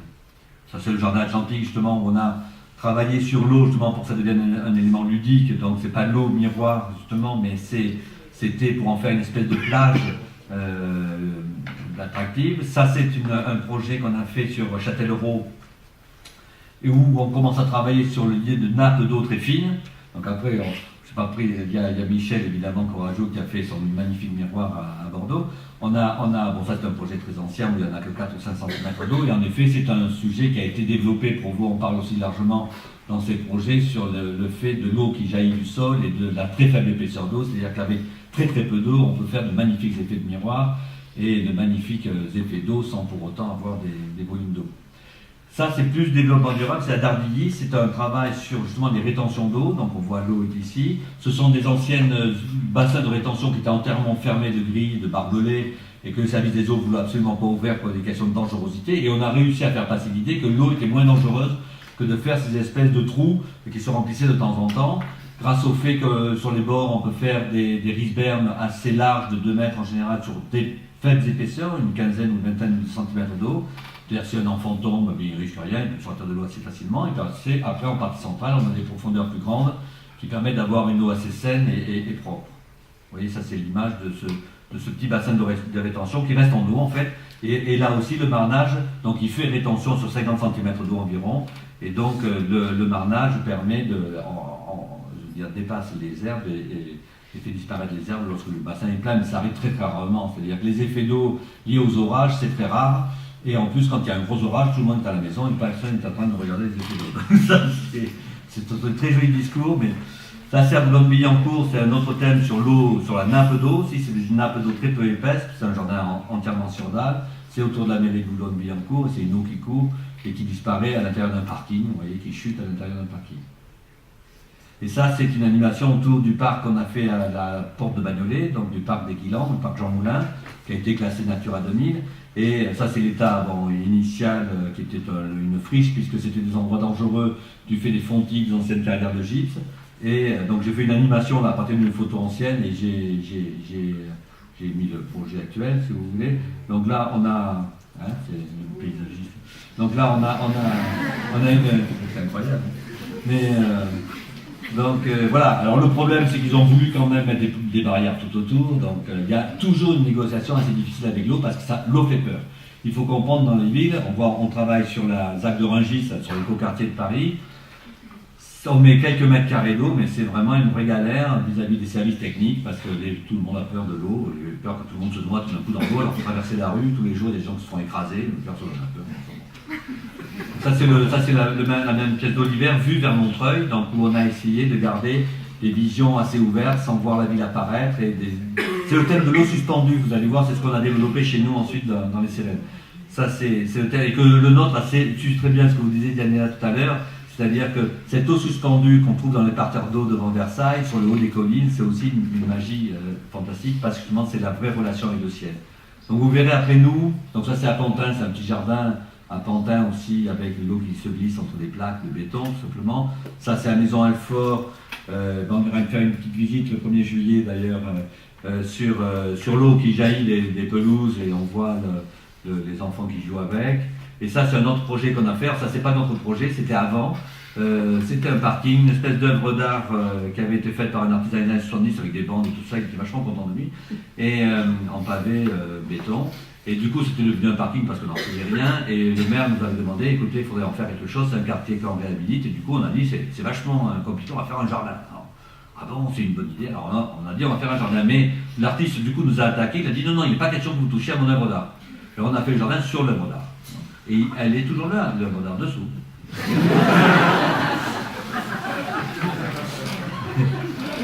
Et c'est vrai, hein. Donc, on a mis les petits mots pour les archéologues du 4e millénaire pour leur expliquer parce qu'ils ne vont pas comprendre. Donc, et c'est vrai, on n'a pas touché. Donc, vous voyez, on peut faire une pièce d'eau assez facilement avec peu d'épaisseur.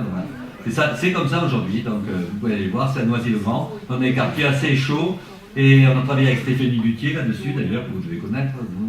Voilà quelques images, c'est une église qui est derrière, donc on a 4 sources et tout ça, c'est le jardin des sources, après on va broder autour, mais voilà, ça c'est à Vincennes, donc là aussi c'est une nappe d'eau très fine qui est sur la dalle du RER, donc qui mène au ciel, et vous allez voir. Donc ça c'est à Thiers, donc c'est des exemples qui ne sont pas loin, vous pourrez aller faire un petit tour si vous voulez. Ça c'est l'état existant, donc c'est un parking délaissé, abandonné, donc là voilà, on a réalisé un parc qui est comme ça maintenant d'ailleurs, parce que là au départ il est un peu glabre, je dirais, et puis on a laissé pousser les poils, et c'est un peu plus sympa. Pour nous, la nature, c'est quelque chose de sensuel avant tout, hein, vous avez compris. Donc, ça c'est un petit héron que j'ai pris l'autre jour, je suis allé. Oui. Donc le biotope, donc nous on parle de troisième nature, c'était Lassus qui en parlait ici, mais c'est une nature d'artifice, comme disait Christine très bien, c'est que de la nature d'artifice, mais au bout du compte, c'est quand même une nature. Et ce héron, il n'a pas peur de moi, alors qu'il devrait avoir peur de moi, parce qu'en effet, il est vraiment dans la troisième nature, lui. Il attend son poisson, il s'en fout que je passe à côté, il sait très bien que je ne vais pas l'attraper. Et donc, alors que chez nous, dans les sirènes, le héron, on ne peut pas l'approcher. Donc là-dessus, et là, vous voyez, on reconstitue quand même un biotope avec ces fragmites, avec cette eau, avec cette rétention, etc. Ça, c'est à Créteil, bon, c'est un miroir. Tiens, ça, c'est ce qu'on a inauguré ce matin. Donc, c'est des photos, c'est tout. Alors, ce matin, il flottait. Hein. C'est donc, si vous voulez, que je dis à Vincent, si tu veux, j'amènerai les étudiants faire un tour. C'est pas loin d'ici, c'est à Auteuil. On vient d'ouvrir un grand parc, le dernier grand parc de Paris, donc 12 hectares, dans Paris avec des grandes vues sur la vallée de la Seine, c'est quand même une chance fantastique. Donc ça c'est une image, moi j'ai fait ça parce que comme je savais que j'allais parler de l'eau, où il y a plusieurs formes d'eau, donc ça c'est Auteuil toujours, donc c'était en chantier encore, où il y a plusieurs formes d'eau dans ce parc qui était la mare, c'était la butte à Mortemare, parce qu'il y avait des mares, il y avait des couches d'argile, et en effet tout simplement on a pu retrouver ça parce que ça nous intéresse vraiment de retrouver de l'eau dans les parcs. Là vous voyez c'est un projet qu'a fait Christine d'ailleurs, à Nanterre, où il y a l'ancien canal qui est inutilisable ici, parce que c'est privé. On a réalisé une opération pour BNP Paribas ici, et en effet, le canal qu'on a dessiné ici en bord vient de se recoller avec le canal réel, fait limite en même temps au jardin et à l'opération, et donc ce sont des jeux comme ça qu'on peut réaliser, justement des jeux d'optique dont on parlait, que vous savez très bien faire évidemment d'entremettre à tous, mais ces jeux d'optique se font très bien avec des systèmes de débordement qui sont assez faciles à réaliser, et ça c'est un parc qu'on est en train de terminer à Pau, et justement qu'on a gagné alors qu'on aurait dû le perdre, parce qu'on est entre des tours et des bars. Vous voyez, on a les Pyrénées qui sont là, si je zoome un peu, vous allez voir les Pyrénées, vous voyez. Donc c'est en cours de chantier, donc vous voyez, c'est en plein travaux, mais on aurait dû vraiment perdre ce projet pour la bonne raison qu'on est dans un quartier vraiment chaud, où les mecs, ça s'appelle Louse des Bois, c'est un joli nom pourtant, ça s'appelle Louse des Bois, les voitures brûlent, etc. Donc ils ont très très peur les Palois de ce quartier-là, et puis ils ont fait un concours pour réhabiliter, il y avait une grande opération de réhabilitation, réhabiliter un espace central pour en faire un parc. Et puis on est allé voir et tout ça, alors il y avait des bagnoles brûlées, il y avait des scooters abandonnés, etc., des mecs qui vilaient plus ou moins, bon. Et c'est là que m'est revenue l'idée du parc du Edo à Tokyo, je me suis dit, mon Dieu, mais ce qui serait génial, c'est de créer un grand vide au bout du compte, parce qu'il y a trop d'espace dans ces villes.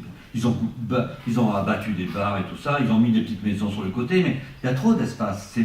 Et du coup, l'espace, il ne faut pas qu'on le laisse comme ça, sans rien. Il est mal utilisé, ça devient un espace résiduel, au bout du compte, un espace dégradé. Et je me suis dit, ce serait génial de faire un lac et de poser des tours dans le lac.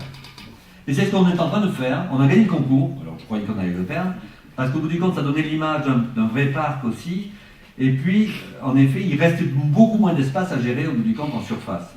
Donc, on a fait un grand plateau d'activité qui est ici. Et puis, on est en train de mettre en eau la pièce d'eau, qui est en train d'être réalisée avec des systèmes de pontons qui le traversent. Et on a gagné ce concours, malgré tout, en effet. Et puis ensuite, les maires sont venus se plaindre à la maire de Pau, en disant oui, tous nos enfants vont se noyer, tout ça. Et puis on a Toufik, c'est un médiateur très sympa marocain, parce qu'évidemment il y a beaucoup de familles marocaines, qui est venu me voir, avec lequel je travaille beaucoup, je vais voir les gens là-bas, etc. Et il m'a dit, mais tu sais, je suis allé voir la mère, c'est pas un problème, parce qu'elles sont venues se plaindre, elles ont fait une pétition, parce qu'elles ont dit nos enfants vont se noyer. Mais il a dit, moi, tous les enfants, je les amène tous les mercredis à la piscine, ils savent tous nager. Mais les mères, elles, savent pas nager. Donc, c'est les mères qui avaient la trouille, en fait. Et en fait, on a continué à le faire, et puis on va l'inaugurer dans un mois ou deux. Donc, et c'est quasiment qu'un grand parc, avec des îles. Et ces îles, en fait, elles sont affectées aux différents groupes sociaux, aux enfants, aux mamans, etc. Et ces îles sont aménagées par les groupes, en fait, qui se sont organisés. Et donc, c'est un jeu assez intéressant, où il y a un véritable investissement des groupes qui vivent dans ce quartier-là, et de façon à ce qu'ils puissent sortir.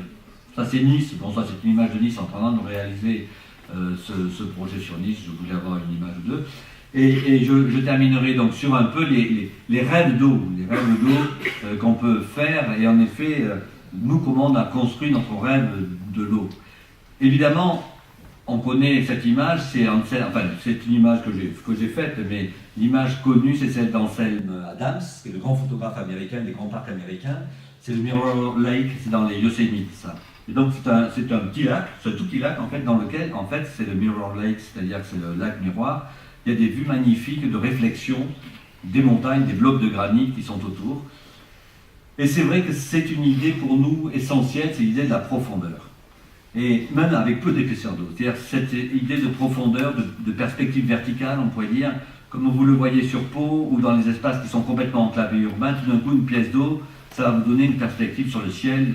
Christine en a souvent parlé de la présence du ciel dans ses projets, mais c'est une manière de capter le ciel, de le rendre profond et de rendre un jardin profond. La présence de l'eau a cette chance-là indépendamment du fait qu'elle irrigue, etc., qu'elle sert de réserve. Et ce travail, évidemment, ça c'est sur un jardin japonais aussi qui est suspendu, qui s'appelle le palais impérial de Shugakuin, à Kyoto. Ça, c'est les rizières de Bali et des grandes. Et à Bali, justement, ce qui est intéressant quand on va à Bali, c'est qu'on constate que ce qu'on parlait par rapport au réservoir élevé, en fait, tout Bali fonctionne grâce au volcan qui fait rétention d'eau. Et en fait, les deux volcans de Bali sont des lacs qui servent à irriguer en même temps les rizières. Donc on voit ce système-là de rétention et d'eau perchée, c'est un système qui est passionnant parce qu'il va nous permettre en effet d'alimenter tous les systèmes d'eau qui sont inférieurs. Donc ça c'est il y a 15 jours je crois. Ça, c'était... Et puis je termine sur l'étang des nuages, donc ça c'est une création à nous, qui est pour personne d'autre que nous, c'est-à-dire qu'on est à la fois les maîtres d'ouvrage et les maîtres d'œuvre, et c'est un peu dans nos montagnes, c'est le Nol, où on a imaginé que on puisse sur une crête mettre une chose impossible, c'est-à-dire mettre une pièce d'eau, parce que justement le fait de la mettre en dialogue directement avec le ciel, c'est ce qu'on cherchait, et puis on s'est dit on voudrait se baigner dans les nuages, et on peut se baigner dans les nuages. Donc, mais j'ai pas de photo de moi en train de me baigner dans les nuages, mais voilà, d'abord les nuages, donc d'abord le ciel, d'abord l'amour du ciel, je pense. Si on est paysagiste, c'est parce qu'on aime le ciel, sans doute, parce que ce qu'on aime, c'est dehors, quand même. Donc, là, tout sous le ciel, tout ce qui est sous le ciel, c'est mieux que quand c'est pas sous le ciel. Donc, on passe beaucoup de temps à regarder le ciel. Ça, c'est toujours le même endroit, donc c'est des photos de Christine, d'ailleurs. Où le ciel qui descend, ces nuages, dans les collines. Donc, c'est assez chinois. Hein. Les Chinois ont, bien sûr, su très bien regarder le ciel. Ça, c'est toujours vu du même endroit. Donc, un repérage du ciel. Et puis, la présence de l'eau dans les villages qui sont autour. Vous voyez, ça, c'est le village de Bedouze qui est juste autour. Où on retrouve ce système de terrasse qui est pour retenir l'eau. Parce que là-bas, dans les Cévennes, le problème, c'est qu'il y a des précipitations très violentes. Il ne peut pas pleuvoir pendant 6 mois, puis d'un coup, pleuvoir 200 mm d'eau en un week-end. Donc on voit ce travail de terrasse, de terrassement, etc., pour retenir l'eau. Et puis des dessins que j'ai faits ensuite, petit à petit, des croquis, parce que je travaille évidemment beaucoup au crayon, pas beaucoup à l'ordinateur. Donc des gribouillis sur mes carnets, dans les avions, on voit, c'est pas, si, c'est bon. Voilà, des visions de lointain avec des crêtes, cette idée d'eau suspendue, d'eau flottante pratiquement, d'eau volante. Voilà, alors après, un travail de formalisation au bout des comptes, et donc moi je travaille beaucoup sur, comme un peu un cinéaste, c'est-à-dire avec des séquences, avec des scènes. Donc j'ai déterminé un certain nombre de scènes à partir desquelles je voulais qu'on voit l'eau, pas l'eau, la mise en scène du Nil, la façon de la couper, et puis voir tout, pas voir tout, être fermé, être ouvert, tout d'un coup se dégager sur l'horizon, et donc passer de lieux très intimes à de lieux, dans un espace qui est tout petit, hein, ça fait 100 mètres de côté. Donc voilà, après le travail de dessin de la pièce d'eau, conséquemment, évidemment, on travaille de scénographie, parce que je commence d'abord par le travail de scénographie avant de faire du plan masse. Hein. Je pense que le plan masse est conséquent et pas précédent. C'est pas toujours ce qu'on a appris, mais ça arrive là. Il me reste 3 minutes. Hein. Donc ça, c'est, vous voyez, à partir de photos, les dessins, les gribouillis que je peux faire, les peintures à partir des photos, comment on peut transformer justement cette ligne de crête en une île. Voilà, ce qui est réalisé ensuite. Et puis après, en effet, comme disait Christine aussi, je reviens toujours à Christine, hein. Donc il y a quelques buts qui doivent venir quand même, parce que bon, après ça va, mais il faut faire des étanchéités, donc comme disait Daniela, il y a un grand débat sur l'étanchéité de Versailles, qu'on abordera dans d'autres conférences. Hein. Après, il faut végétaliser, donc vous verrez si vous allez à Hauteuil, toutes les nappes pré-végétalisées qu'on a mises, tout ça. On a mis pas mal de terre avec Chris, puis après il y a eu un orage, toute la terre a disparu.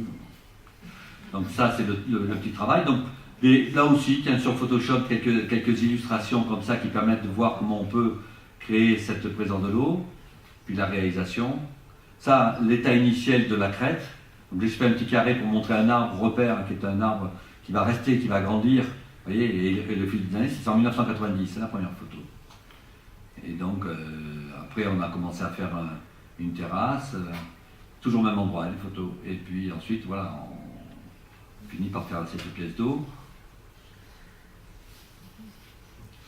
Et toujours le même arbre qui est en haut. Voilà, donc ça, j'ai fait quelques animations pour voir un peu, parce que je m'adresse à des jeunes paysagistes. Hein, donc, voyez là, par exemple, la crête. Comment on coupe la crête d'un coup de Photoshop, ça. Hein.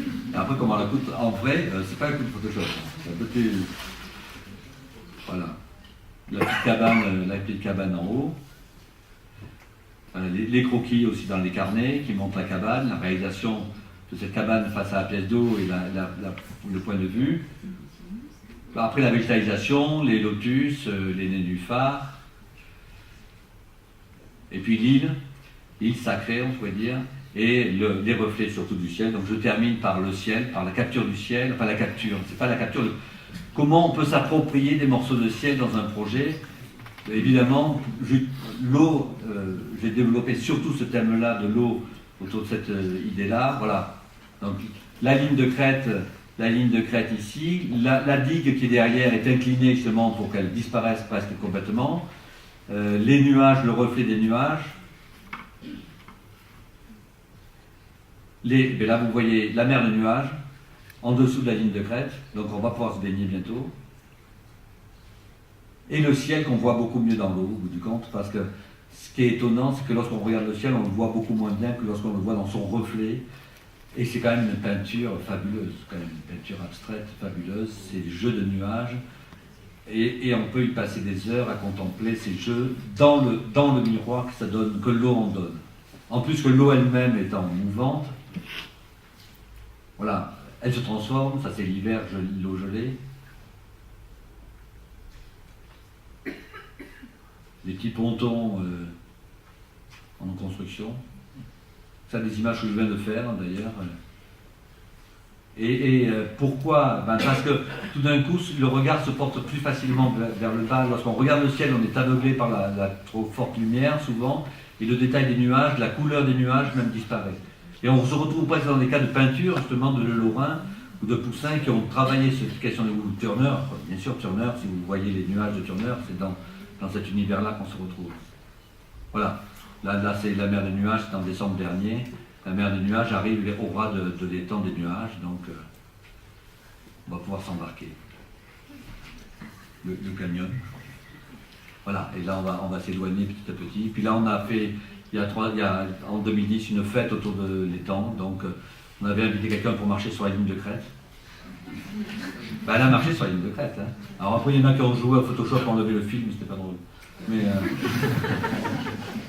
Mais là, elle a marché sur la ligne de crête devant l'étang.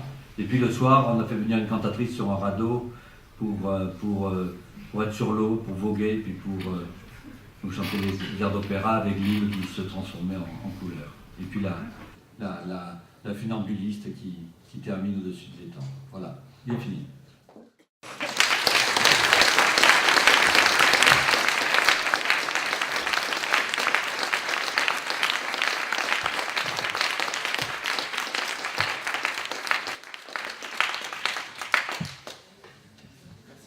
Je vais appeler Christine et Daniela à le rejoindre pour échanger avec la salle.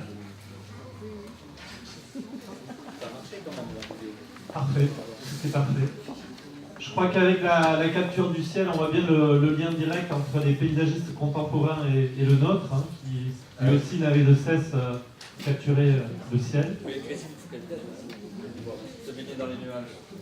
Je vais prendre des questions, c'est l'heure des questions. Qui se lance? À 40 km à l'est. Michel, parfois on parle vraiment de la technique qu'on va montrer au fond pour créer de nouvelles esthétiques, notamment liées à des questions de développement durable. Est-ce que Daniela, Christine, Michel veulent un petit peu répondre sur cette question-là? Tu veux répondre là, tout de suite? Oui. C'est bon, allez. Alors, c'est pas tout à fait vrai qu'on cache la technique. C'est vrai que dans le parc, au niveau de la terrasse, il faut cacher le réservoir, on n'a pas le choix. Mais lorsqu'on se retrouve en dehors des murs du parc, on s'aperçoit qu'il y a des grands réservoirs qu'on peut voir. Il y a des étangs, il y a toute une mise en scène autour de ces étangs, il y a des routes, il y a des digues qui sont créées, c'est un lieu de passage, donc automatiquement c'est une certaine présence. Il y a aussi la chambre des soupapes là-dessus, donc c'est des ouvrages assez beaux. Et un peu partout dans le paysage, on peut trouver des petits édicules pour contrôler les eaux. Donc, on en a, ça s'appelle des regards. Donc ça récupère les eaux des aqueducs et ça renvoie aux particuliers qui voient l'aqueduc, mais on en a. Donc par exemple, en pleine ville de Versailles, vous avez le réservoir de Picardie. Et au-dessus de ce réservoir, il y a le regard de Picardie, et donc on voit toujours dans la ville. Donc c'est un vrai témoignage du 7e. Et bien sûr, vous avez plusieurs aqueducs aériens donc, qui ont marqué la présence de l'eau. Et par exemple, pour la machine de Marie, l'aqueduc de Louvciennes est le vrai témoignage de cette machine, puisque c'est l'un des derniers éléments qui reste sur ce plateau. Donc il y a quand même beaucoup d'ouvrages très très visibles et faits avec beaucoup de qualité et des pierres de grande qualité. Voilà. C'est des architectes qui ont fait. Nous, enfin, toi Daniela disait qu'on voyait malgré tout la technique, nous on essaie pas de voir la technique. Donc sincèrement, je pars pas du tout moi sur une idée technique sur un projet. C'est-à-dire que en effet, je vais utiliser toutes les techniques contemporaines qu'on peut utiliser sur Nice, etc. Mais je fais pas l'apologie de la technique. Je cherche pas à montrer la technique. C'est pas. Donc on a vraiment d'autres rêves que cela. Alors en effet, par exemple sur l'étang qui est derrière, c'est assez technique, c'est en effet l'étanchéité, tout ça. Mais en fait, petit à petit, ce qui m'intéressait, c'était justement à ce que ça devienne ambigu, naturel entre guillemets, c'est-à-dire cette troisième nature dont on parlait. Mais c'est-à-dire qu'en effet, les gens se posent la question quand ils arrivent là, ils se disent mais comment ça se fait qu'il y a un étang naturel qui soit posé dans une position aussi peu possible, aussi impossible. Et ça, je trouve que c'est une interrogation qui me plaît parce que cette ambiguïté-là. Plutôt que d'expliquer comment on l'a fait, sauf aux étudiants. C'est pas trop bien ce qu'on appelle la technique, enfin, voilà. Mais je pense que c'est pas vraiment une attitude philosophique, c'est aussi une attitude économique. Je crois que quand on travaille pour la commande publique, on a en main un budget, de l'argent public, et qu'on a envie que tout ce qu'on en fait se voit et d'en dissimuler le moins possible. Je pense que c'est aussi qu'il y a aussi un aspect un peu comme ça, c'est-à-dire d'utiliser tout ce qu'on a pour faire des choses qui se voient et qui procurent du plaisir, et puis en essayant aussi de se dire que le paysage, même si c'est parfois assez sophistiqué à concevoir, c'est aussi quelque chose d'assez simple et évident. Voilà. Essayons de recourir à des solutions plutôt de bon sens et économes peut-être en trop de technique. Enfin, je montrais tout à l'heure le projet de Thomson. C'est pas du tout venu d'une idée vertueuse liée à l'écologie, etc. C'était une question vraiment très très économique, de dire on n'a pas beaucoup de sous et si on fait que de la technique, il n'y aura plus rien à voir et il n'y aura plus rien pour faire du plaisir. C'est-à-dire qu'il y a, parce qu'en effet aujourd'hui il y a une vraie problématique liée à la question de la gestion de l'eau de surface. Donc ça on peut parler de technique en effet, et puis pour certains paysagistes il y a des discours en effet sur le fait que déjà bien aboutir, bien maîtriser la mise en forme technique des sujets qu'on nous pose, c'est déjà faire un beau projet. Bon. Mais en fait, ce sont un peu des alibis techniques, je dirais, parce qu'en effet, on peut toujours prendre la chose de son contraire. Et la question du développement durable, on voit bien qu'on l'a fait aussi sans le savoir, et que la gestion de l'eau de surface, en effet, ça nous crée des contraintes, mais de toute façon, on l'interprète suffisamment, on a suffisamment de liberté ou de maîtrise pour l'interpréter, pour de toute façon, il faut avoir sa part de rêve dans les projets, dans chacun des projets qu'on fait, de toute façon. Merci. Quelques questions dans la salle. Timide aujourd'hui. Ils ont peut-être froid.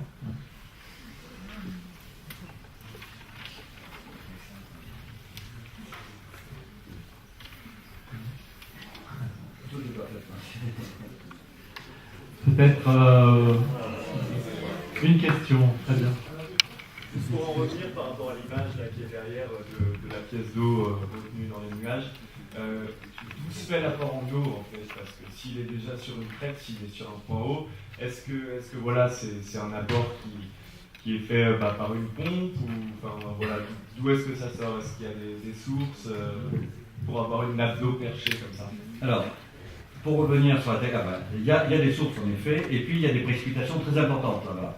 Alors donc pour revenir sur la technique, c'est à la fois donc, une pièce d'eau d'agrément, on pourrait dire, mais à la fois c'est vrai que c'est une réserve d'eau.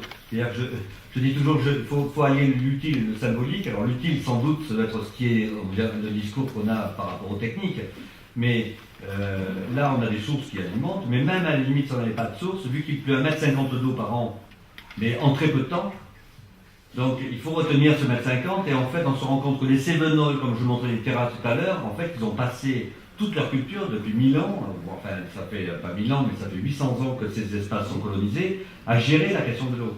Et la question de l'eau, ça a été la recherche continuelle. Et a priori, ce qui gardait le mieux l'eau, c'était la montagne.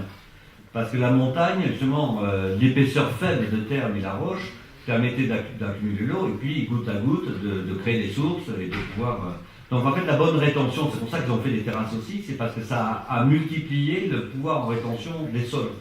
Donc ça a permis, en effet, d'alimenter. Et ils n'avaient pas la technique, justement, il y a des bassins qui sont étanchés, en effet, avec l'argile, sans doute comme à Versailles. Il y a des bassins qu'on retrouve dans la montagne, un peu partout, qui sont des bassins de réserve, qui permettent d'alimenter et puis d'irriguer surtout les champs en été, ou les prairies même.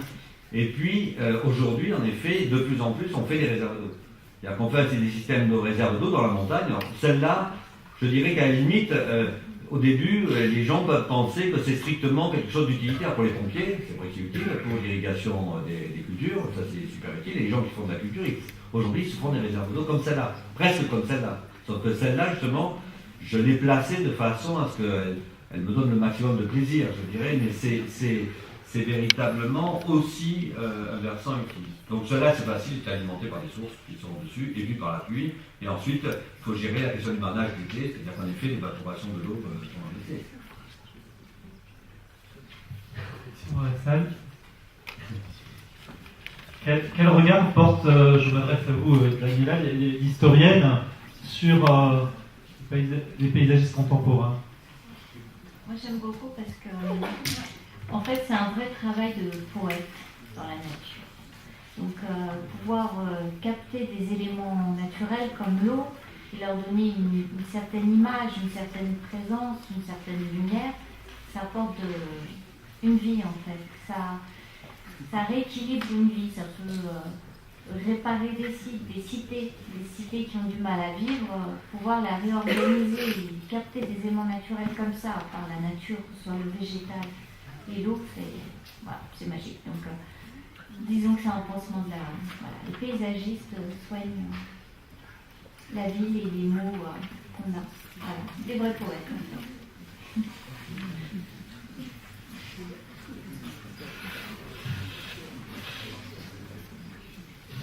Alors, je ne sais pas s'il n'y a pas d'autres questions, je propose de retrouver nos conférenciers dans la salle du potager pour un pot, mais d'abord...